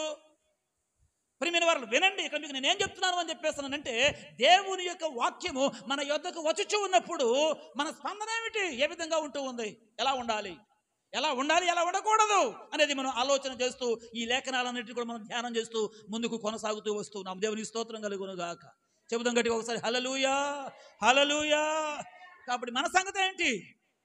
వాక్యానికి లోబడుతున్నారా? వాక్యానికి విధేయులు కాగలుగుతున్నారా? ఏమండి? వాక్యానికి మనం గనక తిరుగుబాటు చేసే వారంగా గనక మనం ఉంటే చాలా ప్రమాదం. ఈ విషయమై ప్రభువు యేసుక్రీస్తు వారు భక్తుడైనటువంటి పౌలు విషయం మాట్లాడతాడు. పౌలుగా మారక మునుపు సౌలుగా ఉన్నాడు. సౌలుగా ఉన్నప్పుడు ఏం చేస్తున్నాడో మనందరికీ తెలుసు. ఆయన చేస్తున్న పనిని ఎలాగున దేవుడు అభివర్ణించాడయ్యా అని చెప్పేస్తానంటే, సౌలా నీవు ములుకొలను ఎదురు తనుతున్నావు. ములుకొలను ఎదురు తన్నే వాడికి ములుకొల గుచ్చుకొని అతనికి గాయమవుతుంది తప్ప ములుకొలకు నష్టమేమీ లేదు అని అంటాడు. ఆ మాట ఎక్కడో తర్వాత మీరు మన యూట్యూబ్ ఛానల్ ఓపెన్ చేసి ఏ సెకండ్, ఏ నిమిషం, ఏ గడియలో వచ్చిందో ఆ నంబర్ నోట్ చేసి ఈ వచ్చిన రిఫరెన్స్ అక్కడ కోట్ చేయండి. దేవునికి స్తోత్రం. యూట్యూబ్లో టైప్ చేతనైతే వద్దు. హల్లెలూయా. ఏమవుతుంది? ములుకొలను ఎదురుతన్నే వాడికి ఏమవుతుంది తెలుసా మీకు? ములుకొలంటే పొలాలు దున్నుతారు కదా, అరక దున్నినప్పుడు దాని చివరి భాగంలో ఉంటుంది ఒకటి, ఏంటది? దాన్ని తన్నేవనుకో నువ్వు ఎదురుగా, ఎవరికి నష్టం? సౌలుతో చెప్పిన మాట అది. దేవుడి స్తోత్రం కలుగును గాక. అందుకే సౌలు ప్రియమైన వారు లోబడిపోయాడు, దేవుడికి భయపడిపోయాడు, తను అప్పగించేసుకున్నాడు. తన జీవితం అంతా తర్వాత ఎలాగున గడిచిందో మనందరికీ ఆ విషయాలని కూడా తెలుసు. అయితే ఈ మధ్యాహ్న కాల సమయంలో దేవుని యొక్క వాక్యం వింటున్నటువంటి నా ప్రియమైన వారులరా, మనలో ఏ ఒక్కరము కూడా దేవుని వాక్యానికి భిన్నంగా ఏమండి మనం ఎదురాడే వారముగా ఉండకుందుముగాక. అందరన్నారో కొందరున్నారో నాకు తెలియదు. లోబడుదుముగాక. ఆయన రెండవ రాకడను గురించి తెలియజేస్తూ ఉన్నటువంటి వాక్యం ఏదైతే ఉందో ఆ వాక్యానికి మనం అందరం కూడా విధేయులమగుదుముగాక. దేవునికి స్తోత్రం. ఇంకొంచెం ముందుకు వెళదామా? అదే అపోస్తుల కార్యాల గ్రంథం రండి, 22వ అధ్యాయము 22వ వాక్యం. 22 అపోస్తుల కార్యాల గ్రంథం. ఈ మాట వరకు అతడు చెప్పినది వారు ఆలకించుచు ఉండిరి. అప్పుడు ఇటువంటి వాడు బ్రతక తగడు భూమి మీద ఉండకుండా వానిని చంపివేయుడి అని కేకలు వేసిరి. అబ్బా, ఏముందండి అక్కడ? 22 ప్రారంభం ఏముంది అక్కడ? ఈ మాట వరకు అతడు చెప్పినది వారు ఆలకించుచూ ఉండిరి. అప్పుడు చాలు. ఈ మాట వరకు అతడు చెప్పినది వారు ఆలకించుచూ ఉండిరి. ఏ మాట వరకు? అక్కడ ఏదో ఒక మాట ఉంది, ఆ మాట ఏంటి మీరు తర్వాత చదువుకోండి. ఆ మాట మీకు అర్థం కావాలంటే 22వ అధ్యాయం అంతా మీరు చదవాలి. 22వ అధ్యాయం అంతా మనం చదివితే జస్ట్ మీకు టూకీగా కొన్ని మాటలు చెబుతా, తర్వాత చదువున్నాను, ఇప్పుడు కాదు. నా వైపు చూడండి. 22వ అధ్యాయంలో ప్రిమిన వారు పౌలు తన సాక్ష్యాన్ని నిక్షిప్తపరుస్తూ మాట్లాడుతూ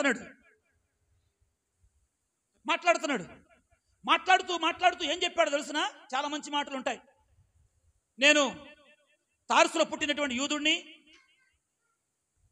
గమలీయేలు పాదముల యొద్ద కూర్చొని ధర్మశాస్త్రాన్ని బాగా పఠించినటువంటి వాడను, భక్తి యందు ఆసక్తి కలిగినటువంటి వాడనై ధర్మశాస్త్రము నెరవేర్చడంలో నేను అత్యంత నిష్ఠాగరిష్ఠుడను.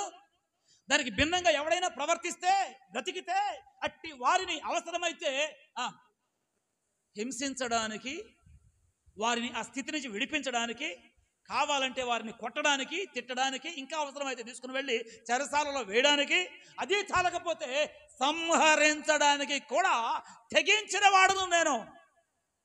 అట్టి వాడనైన నన్ను దేవాది దేవుడైనటువంటి యెహోవా కనికరించి తన కుమారుని స్వరం ద్వారా నన్ను దర్శించి సౌలుగా ఉన్నటువంటి నన్ను పౌలుగా మార్చి ఆయన రాజ్య సువార్తను ప్రకటించుటకు ఆయన నన్ను ఏర్పాటు చేసుకొని ఉండగా ఆ సువార్త పరిచర్యలో నేను కొనసాగుతూ వస్తున్నాను. అలా కొనసాగుతూ ఉన్నటువంటి క్రమంలోనే ఇదిగో అన్యుల యొద్దకు కూడా నేను వెళ్ళి సువార్త ప్రకటిస్తున్నాను.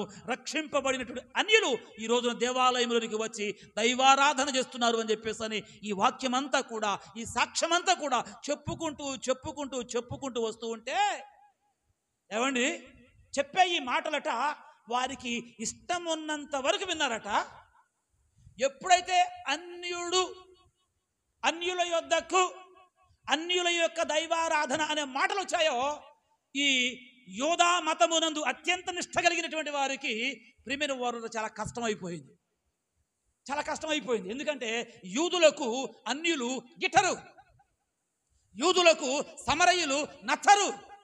యూదులను ప్రేమించుకుంటారు తప్ప యూదులు తమను వలె పొరుగు వారిని ప్రేమింపరు. యేసయ్య ఇచ్చిన 2 ఆజ్ఞలు ఏంటి? 1, నీ దేవుడైన యెహోవాను నీ పూర్ణాత్మతో, నీ పూర్ణ వివేకముతో, నీ పూర్ణ జ్ఞానంతో, నీ పూర్ణ బలముతో, నీ పూర్ణ శక్తితో ప్రేమించాలి. అలాగే నిన్ను వలె నీ పొరుగు వారిని ప్రేమించాలి. దేవుని స్తోత్రం. మొదటి విషయంలో మేము నెంబర్ 1. కానీ రెండో విషయం ఉంది చూసారా, దానికాడికి వచ్చేటప్పటికి మేము ఒప్పుకోము. ఇది యూదుల యొక్క మతనిష్ట. అంటే ఏమర్థమవుతుంది మనకి ఇక్కడ? యూదుడు ఏకాడికి తన వాడిని తాను ప్రేమించుకుంటాడు కానీ తన తోటి వాడిని, తన పొరుగు వారిని ప్రేమించడు. ప్రేమించేవాడు ఎవడైనా యూదుడు ఉంటే వారిని సహించరు. హల్లెలూయా. అంటే యోధా మతము యొక్క నిష్ట చూడండి. తనను తాను ప్రేమించుకోవాలి తప్ప తన వలె తన పొరుగు వారిని ప్రేమించకూడదు. ఈ రోజున కూడా మతం నేర్పింది అదే. తన మతము కాని వాడిని ఏం చేయడానికి కూడా ప్రేమైన వెనకడుగు వేయని పద్ధతి ఈ రోజున మతం నేర్పింది. కానీ సౌలు అంటాడు పౌలుగా మారిన తర్వాత, అది కాదు భక్తి, అది కాదు దైవం, అది కాదు క్రమం. దాని నుండి బయటికి రండి. దేని నుండి? నీ మతము కాని వాడిని హింసించే పద్ధతి నీకు ఏదైతే ఉందో, హాని పెట్టే పరిస్థితి ఏదైతే ఉందో, అక్కడి నుంచి బయటికి రా. దేవుడు చెప్పింది అది కాదు. నిన్ను వల్ల నీ పొరుగు వారిని అని ఏం చేయమన్నాడు? ప్రేమించమన్నాడు. కానీ నువ్వేం చేస్తున్నావు? నిన్ను నువ్వు ప్రేమించుకుంటున్నావు, నీ మతాన్ని నువ్వు ప్రేమించుకుంటున్నావు, నీ మతములో ఉన్న వాడిని మాత్రమే ప్రేమిస్తున్నావు. నీ మతము కాని వాడిని ద్వేషిస్తున్నావు, దూషిస్తున్నావు, హింసిస్తున్నావు. అవసరమైతే ఇంకేం చేయడానికి కూడా వెనకడుగు వేయకోకుండా ప్రవర్తిస్తున్నావు. ఏమండి? అయితే ఒక ప్రాంతానికి మాత్రమే ఆపాదింపబడేది. ఇది మతం అయితే ఒక వర్గమునకు మాత్రమే ఆపాదింపబడేది. కానీ ఇది మతము కాదు. ఇది పరలోకానికి మార్గం, మోక్షానికి మార్గం, మారు మనసు కొరకు మార్గం, మనిషి పవిత్రతలోనికి రావడం కోసం మార్గం. ఆనాటి పౌలు గారి బోధ ఇదే. కాబట్టి మీరు మారండి, మతాన్ని విడిచిపెట్టండి, మార్గంలోనికి రండి. అపవిత్రత విడిచిపెట్టండి, పవిత్రతలోనికి రండి. మోసపూరితమైన జీవితాలు విడిచిపెట్టండి, యథార్థతను మీ జీవితాలకు ఆపాదింపజేసుకోనండి. అవినీతి విడిచిపెట్టండి, నీతియుక్తంగా బ్రతకండి అని క్రీస్తునందు ప్రేమైన వారు ఆనాడు పౌలు మాట్లాడుతూ ఉంటే వారికి అనుకూలమైన మాటలన్నీ కూడా చక్కగా విన్నారట. కానీ అసలు సంగతి చెప్పేటప్పటికి ఇక వినడం మానేసి, వినడానికి మనసు లేని వారై పక్కవాడితో గుసగుసలు, ముందు వాడితో గుసగుసలు. ఏంటిని మాట్లాడే మాట, ఏంటిని చెప్పే బోధ ఏదో తేడాగా ఉంది, వీడు మన మతాన్ని ఏదో అన్నట్లుగా ప్రియమైన వారంతా కూడా ఈ మాట వరకు అతడు చెప్పినది వారు ఆలకించి ఆ తర్వాత ఏమండి కేకలేడు మొదలు పెట్టారట. ఏమని? ఇటువంటి మనుషుడు భూమి మీద బ్రతక తగడా. నిజమా? అదేగా ఇవాళ చేసేది కూడా అదేగా. ఏమండి? నీతిని బోధించేవాడు భూమి మీద తగడు, పరిశుద్ధతను గురించి మాట్లాడేవాడు భూమి మీద తగడు, యథార్థత గురించి మాట్లాడేవాడిని ప్రియులరా లోకం ఒప్పుకోదు. న్యాయం గురించి, నీతి గురించి మాట్లాడకూడదు, యథార్థత గురించి మాట్లాడకూడదు. ఏమండి? ఒక కుటుంబంతో జాగ్రత్తగా బ్రతకర బాబు అని చెప్పకూడదు. మరి ఏం చెప్పాలి సమాజానికి? ఏం చెప్పాలి సంఘానికి? ఏం బోధించాలి ఈ లోకానికి? ఇవాళ నీ ఇష్టం. దొంగతనం చేస్తావా? బాగా చేసుకో. వ్యభిచారం చేస్తావా? బాగా చేసుకో. మోసాలు చేస్తావా? ఎంతమందినైనా మోసం చేయి. దోచుకుంటావా? అందరిని కాడికి దోచాయి. ఇది చెప్పాలి, ఇది బోధించాలి, ఇది నేర్పించాలి వాళ్ళ సమాజానికి. అప్పుడు వాడు మంచోడు. కానీ నీతి గురించి మాట్లాడిన వాడు, పరిశుద్ధత గురించి మాట్లాడిన వాడు, యథార్థత గురించి మాట్లాడిన వాడు, నిత్యత్వం గురించి మాట్లాడిన వాడు ప్రియమైన వారు ఈ లోకానికి అక్కర్లేదు, ఈ సమాజానికి అక్కర్లేదు, ఈ ప్రజలకు అక్కర్లేదు. ఇది ఈనాటి పరిస్థితి కాదు ప్రియమైన వారు. ఆనాటి అపోస్తుల కార్యాల గ్రంథంలో జరిగినటువంటి వృత్తాంతమంతా కూడా అదే అదే మరలా మరలా మరలా రిపీట్ అవుతూ వస్తా ఉంది. వాటి వరకు కూడా ఈ స్థానంలో మనం ఉన్నాం ఇప్పుడు. వాడ రేపు ఏమైనా జరగవచ్చు, జరగనివ్వండి, నో ప్రాబ్లం. కానీ దేవుని యొక్క వాక్యముని యొద్దకు వచ్చుచున్నప్పుడు ప్రియ దేవుని బిడ్డలారా, వింటున్నటువంటి మీరు ఈ కోవకు చెందిన వారైతే, ఏ కోవకు? వాక్యాన్ని విని ఎంతవరకు వినాలో. ఏమండి? నీకు అనుకూలంగా వాక్యం ఉంటే వింటావా? నీకు నచ్చినట్టుగా వాక్యం వస్తే వింటావా? నిన్ను మెచ్చుకుంటూ వాక్యం చెప్తే వింటావా? నీ బ్రతుకు మార్పు కొరకు దేవుడు ఏదైనా హెచ్చరిస్తే వద్దా నీకు? నీ పాపం గురించి ఏదైనా దేవుడు మాట్లాడితే నీకు వద్దా? నీ లోపం గురించి దేవుడు ఏదైనా మాట్లాడితే నీకు వద్దా? వద్దు. ఆ వాక్యం వద్దు, ఆ బోధ వద్దు, ఆ బోధకుడు వద్దు, ఆ పాస్టర్ వద్దు, ఆ సంఘం కూడా వద్దు. వెతుక్కో లోకంలోకి వెళ్ళి, వెతుక్కో లోకంలోకి వెళ్ళి. కానీ జరిగే నష్టం ఎవరికి? జరిగే నష్టం ఎవరికి? క్రీస్తునందు ప్రియమైన వారు జాగ్రత్తగా గమనించండి. వారు అత్యాగ్రహంతో మండిపడ్డారట, కోపముతో మండిపడ్డారట, పొడవబడ్డారట, నరకపడ్డారట. ఇదిగో వీళ్ళేమో అనుకూలంగా ఉన్నంత వరకు విన్నారట. ఆ తర్వాత ఏమని కేకలేస్తారో చెప్పండి? వేస్తారా? మీరు కూడా కేకలు ఏమైనా వేస్తారా? ఏమండి? ఇట్లాంటి వాడు ఏంటండి మనకు పాస్టర్ అయ్యాడు, ఇట్లాంటి వాక్యం చెప్పే సంఘానికి ఉత్తరం ఏంటండి మనం అనుకోబాకండి. వాక్యానికి చోటు ఇవ్వండి, వాక్యానికి లోబడండి, వాక్యానికి విధేయులు ఇవ్వండి, వాక్యానికి క్రీస్తునందు ప్రియమైన వారు మీ హృదయం శోధించినట్లుగా అవకాశం ఇవ్వండి. అప్పుడు మనము నిష్కల్మషమును, నిష్కలంకమును కలిగినటువంటి జీవితాన్ని జీవించగలిగి ఒక్కడ ఈనుటువంటి ప్రభు ఎదుట మనం అందరం కూడా నిలవబడగలగడానికి కావలసినటువంటి పరిశుద్ధతను, యథార్థతను దేవుని యొక్క వాక్యము ద్వారా దేవుడు మనకు ప్రాప్తింప చేయునుగాక. చెబుదాం గట్టిగా హల్లెలూయా. లూకాసు వార్త 6వ అధ్యాయం.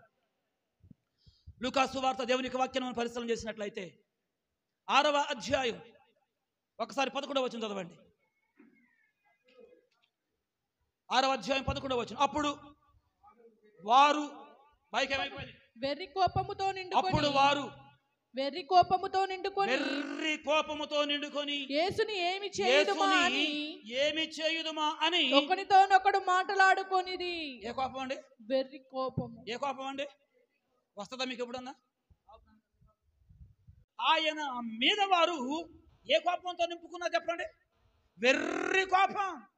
ఎందుకు యేసు మీద వెర్రి కోపం అయ్యా అని చెప్పేస్తానంటే అక్కడ 9వ వచనంలో ఉంటుంది. అప్పుడు యేసు విశ్రాంతి దినమున మేలు చేయుట ధర్మమా, కీడు చేయుట ధర్మమా?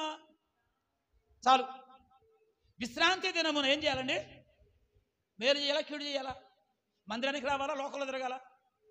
విశ్రాంతి దినమున దేవుని సన్నిధిలో గడపాలా, లేకపోతే చుట్టపక్కలతో స్నేహితులు గడపాలా? పోయిన వారం పాపం ఇక్కడ ఉన్న వాళ్ళు సగం మందే. సరే, దానికి ప్రాముఖ్యమైన కారణం ఉందనుకోండి. ఏమండి? చాలా కుటుంబాలు ప్రియమైన వారు వారి బంధువులు ఒక చనిపోయిన కారణం చేత మన వాళ్ళు సగం మంది అక్కడికి వెళ్ళారు. మిగిలిన వారేదో కొద్దిమంది ఉన్నారు, దేవుని స్తోత్రం. ఎమర్జెన్సీ అది వేరే విషయం, మనం ఏం చేయలేం. విశ్రాంతి దినమున ప్రభు అడుగుతున్నాడు, మేలు చేయుట ధర్మమా, కీడు చేయుట ధర్మమా? ప్రాణ రక్షణ చేయడం ధర్మమా, ప్రాణానికి హత్య కలిగించడం ధర్మమా? అంటే వాళ్ళంటారు విశ్రాంతి దినమున కీడు చేయడమే మంచిది.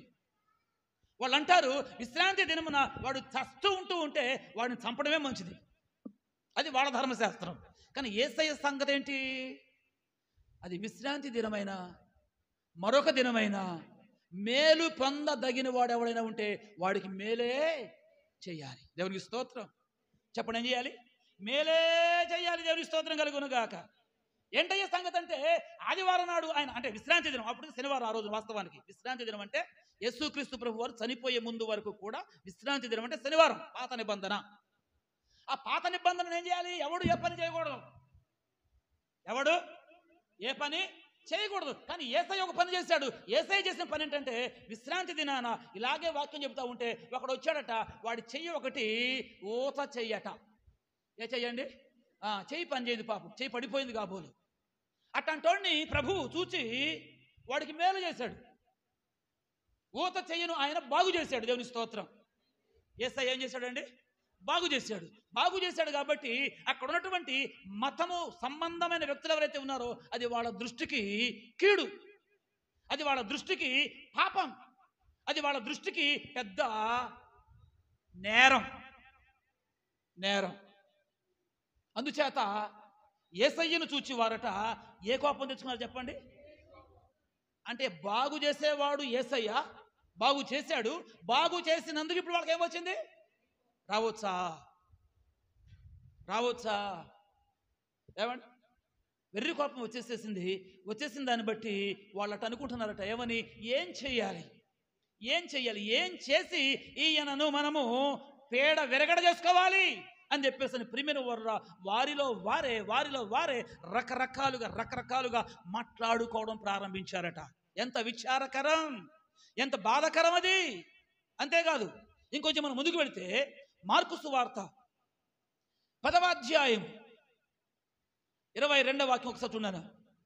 మార్కు సువార్త 10వ అధ్యాయము 22వ వాక్యం. అతడు మిగుల ఆస్తి గలవాడు గనుక ఆ మాటకు ముఖము చిన్నబుచ్చుకొని దుఃఖపడుచు వెళ్ళిపోయెను. ఆ మాటకు ఏ మాటది మనకు తెలుసు. పోయిన వారం కూడా కొన్ని విషయాలు మీకు జస్ట్ అట్లా జ్ఞాపకం చేశాను. ప్రియులరా, ఇక్కడ ఒక వ్యక్తి ఉన్నాడు. ఇతడు మరి నిత్య జీవము కొరకైనటువంటి ఆసక్తి కలిగినటువంటి వాడు ఈ ప్రభు దగ్గరకు పరిగెత్తుకుని వచ్చాడు. వచ్చినటువంటి ఆయనకు చెప్పిన విషయాలన్నీ ప్రభు చెప్పారు. వాటన్నిటిలో నేను బాగానే ఉన్నాను అయ్యా అన్నాడు. Very good. అయితే అయ్యా నీకు ఇంకా ఒక్కటే కొదువుగా ఉంది. నువ్వు అన్ని విషయాలలో పర్ఫెక్టే, నువ్వు అన్ని విషయాలలో బాగానే ఉన్నావు. నీ భక్తి బాగుంది, నీ భక్తి క్రమం బాగుంది, నీ ఆచారం బాగుంది. ఎప్పటి నుంచి? మళ్ళీ బాల్యము నుండి నువ్వు ఇంత నిష్ఠగా ఉన్నావు కాబట్టి ఈ ఒక్క విషయంలో కూడా నువ్వు పర్ఫెక్ట్ అయితే పరలోక రాజ్యం నీ సొంతం నాయన అని చెప్పేసి ఆయనలో ఉన్న ఒక లోపం ఏమిటో, ఒక బలహీనత ఏమిటో, ఉండకూడనిది ఏమిటో ఆయన దానిని తెలియజేశాడు. అంతే. దేవుని స్తోత్రం. యేసయ్య ఆయనలోని బలహీనత ఏమిటో తెలియజేశాడు.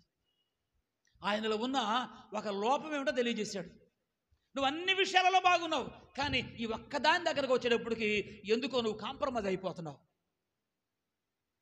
చాలామంది అలాగే ఉన్నారు. ఇవాళ చాలా విషయాలు బాగున్నాయి.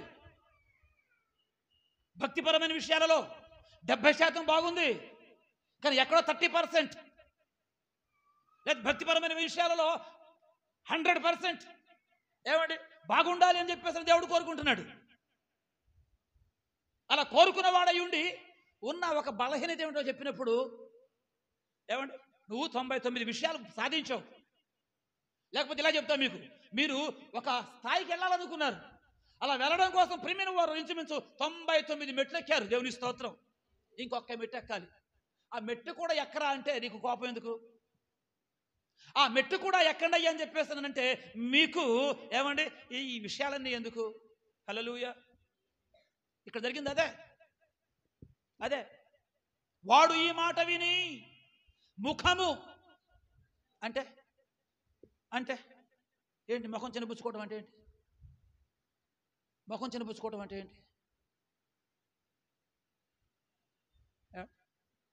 ముఖం మార్చుకోవడం అంటే ఏంటి?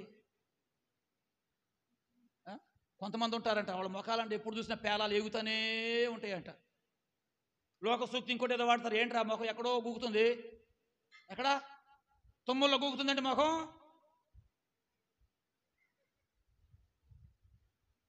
ఏమండి? సబబా? ధర్మమా? అవసరమా? అంటే ఏంటి? మన లోపం ఏమిటో ఎత్తి చూపించొద్దు, మన బలహీనత ఏమిటో ఎత్తి చూపించొద్దు, మనం పరిపూర్ణులు అవడం కోసం చేయవలసిన ఒక్కటేమిటో చెప్పొద్దు. దాచిపెట్టుకో, అట్టి పెట్టుకో, పర్లేదు అట్టగే ఉండు అని అన్నట్టు బాగుంటుంది. కానీ యేసయ్య అలాగున అనలా. దేవునికి స్తోత్రం కలుగును గాక. ఒక్క చిన్న విషయం దగ్గరకు వచ్చేటప్పటికి అతగాడు ముఖమును చెప్పండి ఏం చేసుకున్నాడు? చిన్న బుచ్చుకున్నాడట, దుఃఖపడుతూ వెళ్ళిపోయాడట. అక్కడ మీరు తర్వాత చదివితే మరలా ఎప్పుడు అతగాడు తిరిగి యేసుక్రీస్తు ప్రభు దగ్గరికి రాలేదు అని రాయబడింది బైబిల్లో. హల్లెలూయా. ఆయనకున్న ఆసక్తి ఏంటి? నిత్య జీవం. ఏ జీవం? నిత్య జీవం.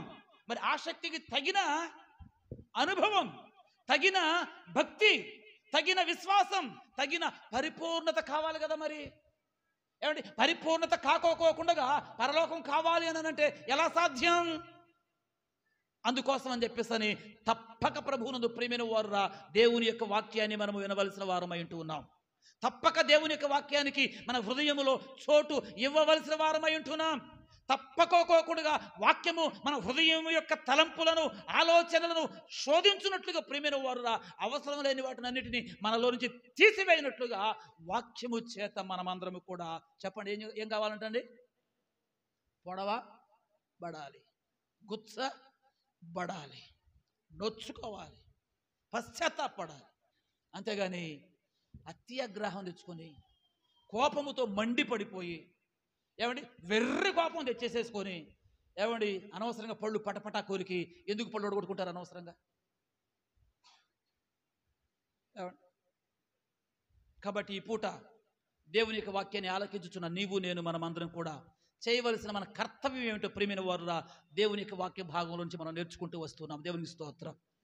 సరే మీరు అంటారు, పాస్టర్ గారండి పేతురు గారిని రమ్మనండి మాకు బోధ పట్టణానికి, లేకపోతే పౌలు గారు అన్నారు ఇప్పుడు దాకా ఆయన రమ్మనండి, ఆయన మాటలైతే వింటాం, లేకపోతే స్టెఫన్ అన్నారు కదా మీరు. నాకు తెలిసి బహుశా బైబిల్ గ్రంథంలో ఉన్న భక్తులందరిలో పాత నిబంధనలో ఏలి అయితే కొత్త నిబంధనలో స్టెఫనేమో. ఒకవేళ బాప్తిస్మం ఇచ్చే యోహానా, బాప్తిస్మం ఇచ్చే యోహాను కొత్త నిబంధనలు. అవును, కొత్త నిబంధనలో బాప్తిస్మం ఇచ్చే యోహానికి ప్లస్ స్టెఫన్కి ఉన్నంత రోషం. ఎందుకంటే వాళ్ళు త్వరగా చనిపోయారు. వాళ్ళు ఏమైపోయారండి? వాళ్ళు తొందరగా చంపేశారు. త్వరగా దేవుని కొరకు హతసాక్షులు అయిపోయారు వాళ్ళు. దేవుని స్తోత్రం, హల్లెలూయా. అయితే మాత్రమే వాళ్ళు పలికిన పదాలు, వాళ్ళు చేసిన బోధ ఈనాటి క్రైస్తవ్యానికి ప్రియమైన వారు ఒక అద్భుతమైన ఆదర్శం. దేవుని స్తోత్రం, హల్లెలూయా. కాబట్టి వాళ్ళని రానివ్వండి పాస్టర్ గారని వాళ్ళు చెప్తే వింటామంటారా? ఎవరు చెప్పాలి ఇప్పుడు? మీకు ఎవరు చెప్పాలి? ఎవరు చెప్పాలి? లేకపోతే యేసుక్రీస్తు ప్రభు రానివ్వండి పాస్టర్ గారు అంటారా? వాళ్ళు ఎవరు రారండి. పాత నిబంధనలోనే దేవుడు ఒక పద్ధతి నియమించాడు.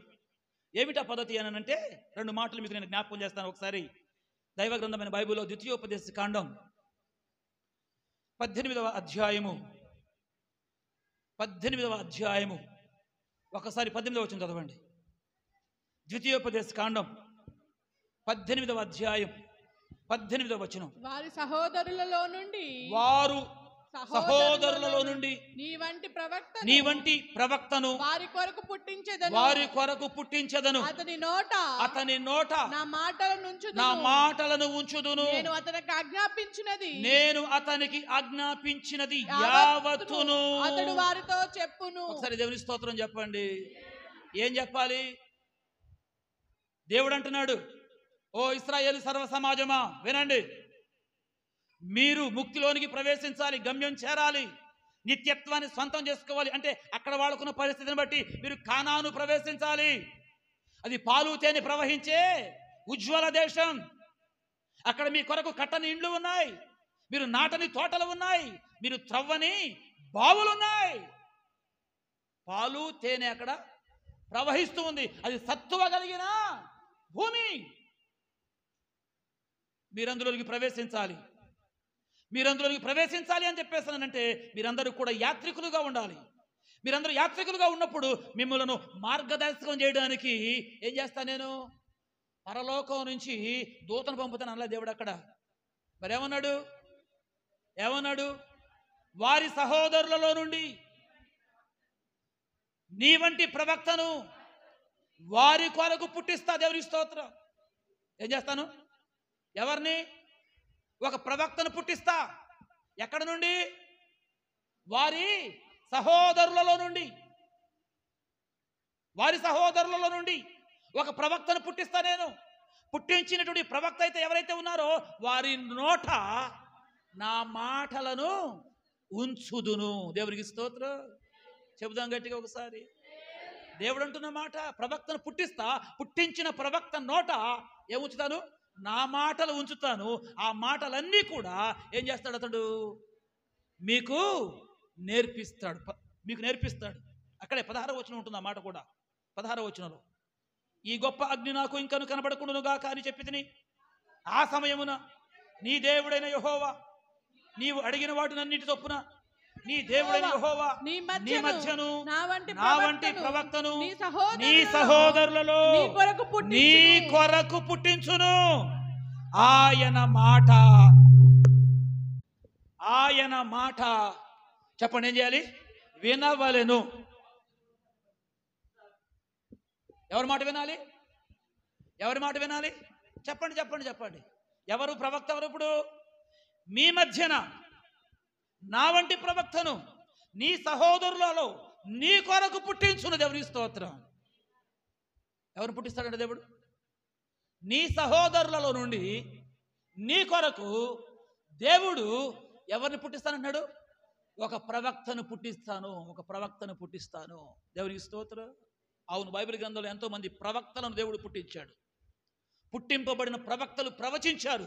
ప్రవచించిన దాని చొప్పున నడుచుకున్న వారు చాలా కొద్ది మంది. దానికి భిన్నంగా ప్రవర్తించిన వారు కోకొల్లలు. మాట విన్నవారు కొద్ది మంది. మాటకు అవిధేయత చూపించినటువంటి వారు కోకొల్లలు. దేవునికి స్తోత్రం.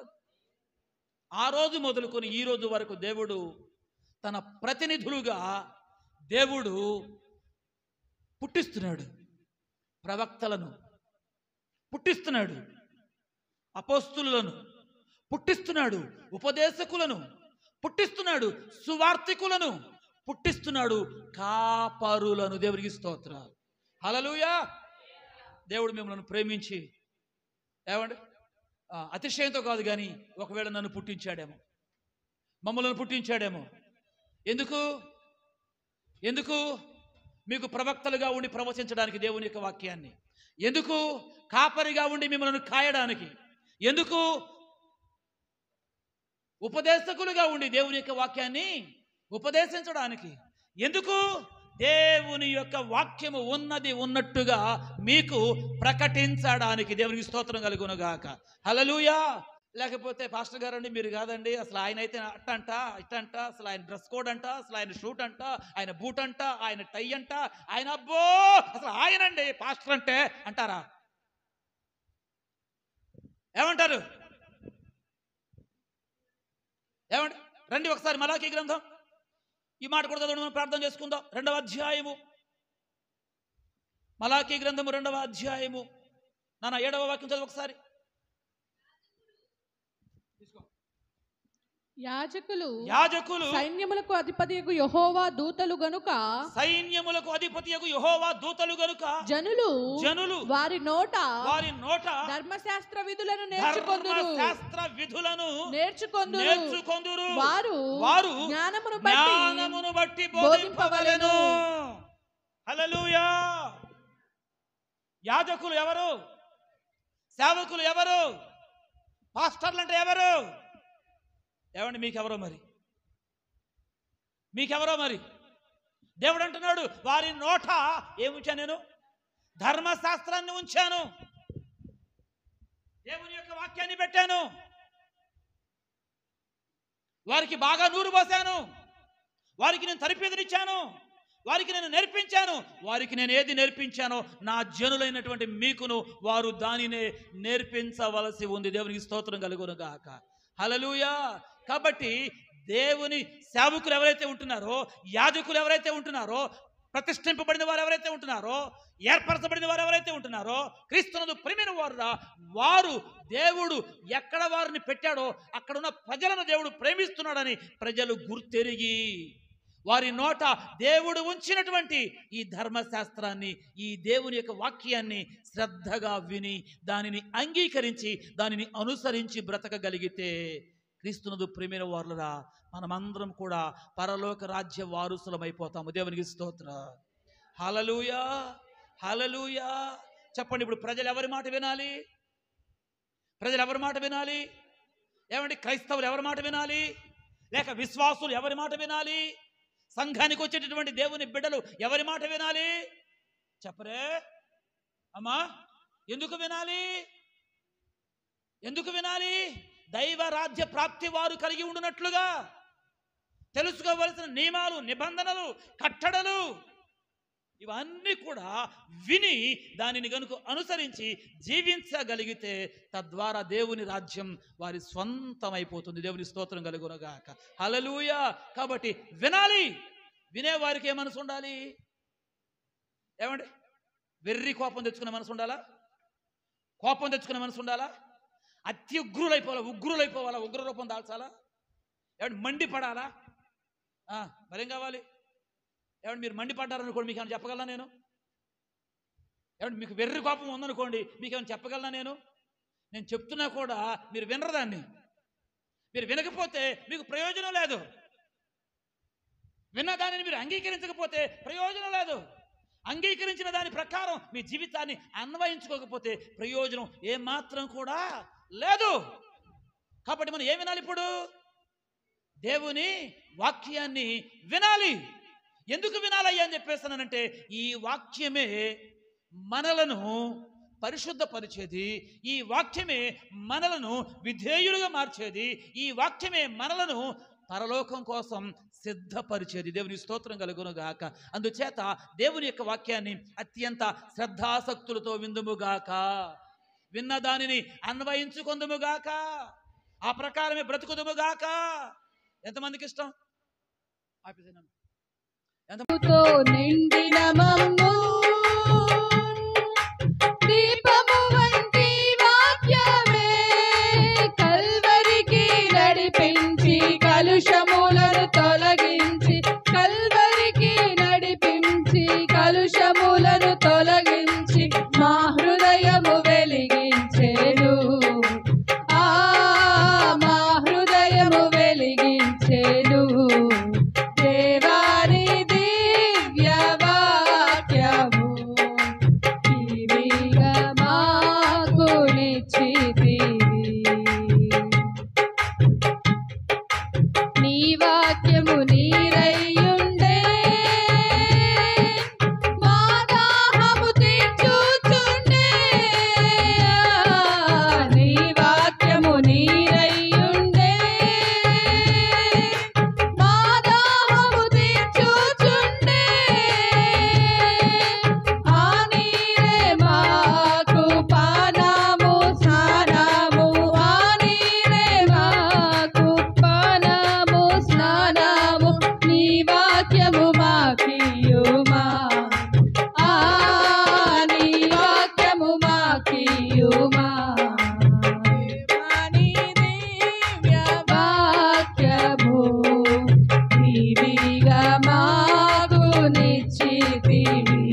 వాక్యముతో నింపితివి,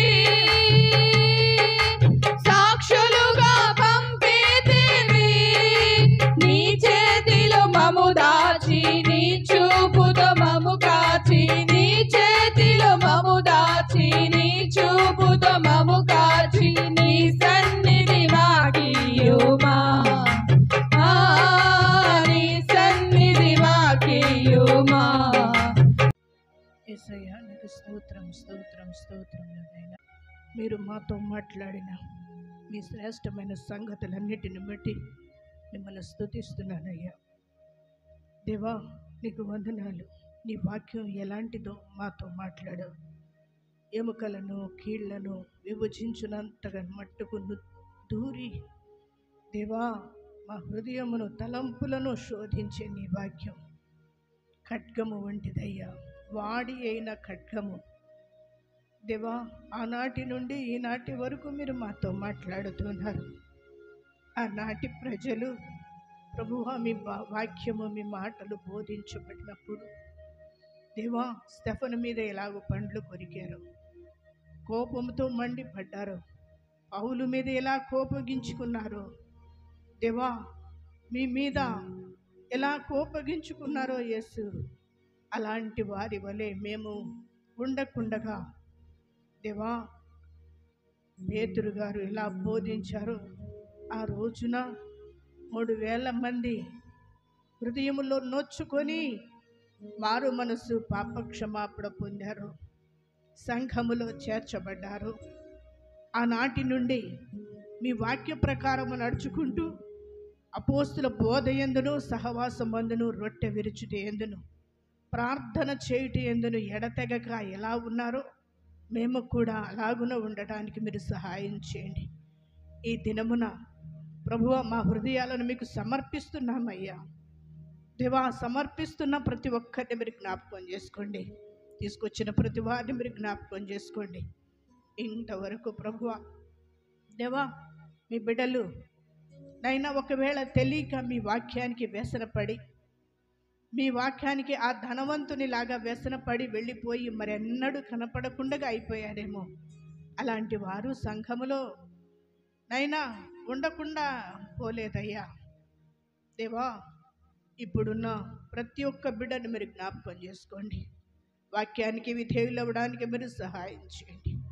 మేమందరము ఆ వాక్యము విని అంగీకరించి మా హృదయాలను పరీక్షించుకొని తద్వారా పెండ్లి కుమారుడై రాబోతున్న వరుడవైన యేసు మేమందరము పరిశుద్ధమైన నిష్కళంకమైన వధువు సంఘముగా మారి మిమ్మల్ని హత్తుకోవడానికి, మీతో కూడా రావడానికి మీరు సహాయం చేయమని ప్రార్థిస్తూ, పరిశుద్ధాత్ముడా ఆ విధంగా మమ్మల్ని సిద్ధపరచమని కోరుకుంటూ తీసుకొచ్చిన ప్రతి వారిని మీరు జ్ఞాపకం చేసుకోండి.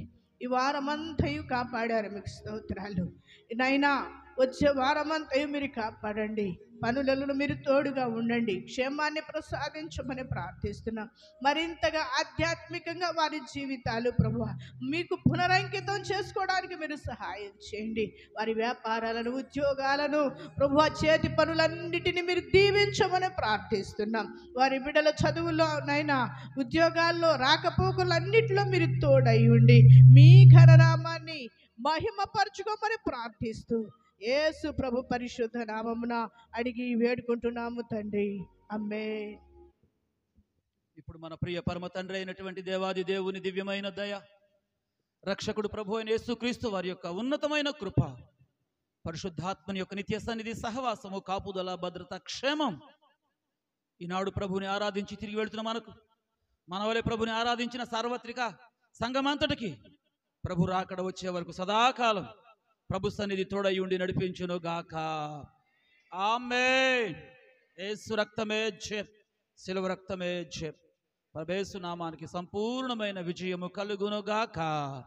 ఆమేన్, ఆమేన్, ఆమేన్. హల్లెలూయా, హల్లెలూయా. ఈ వారం కార్యక్రమాలు ఏమైనా ఉన్నాయండి? ఓకే, శుక్రవారం ఉపవాస ప్రార్థన కలుసుకుందాం. తిరిగి వచ్చే ఆదివారం నెలాఖరు రోజు ఆదివారం ఆరాధన, తిరిగి సాయంత్రం కూడా కార్యక్రమం ఉంటుంది. ఆ తర్వాత ఆదివారం బల్లారాధన. సెప్టెంబర్ నెల విషయాలు తెలుసుకుందాం.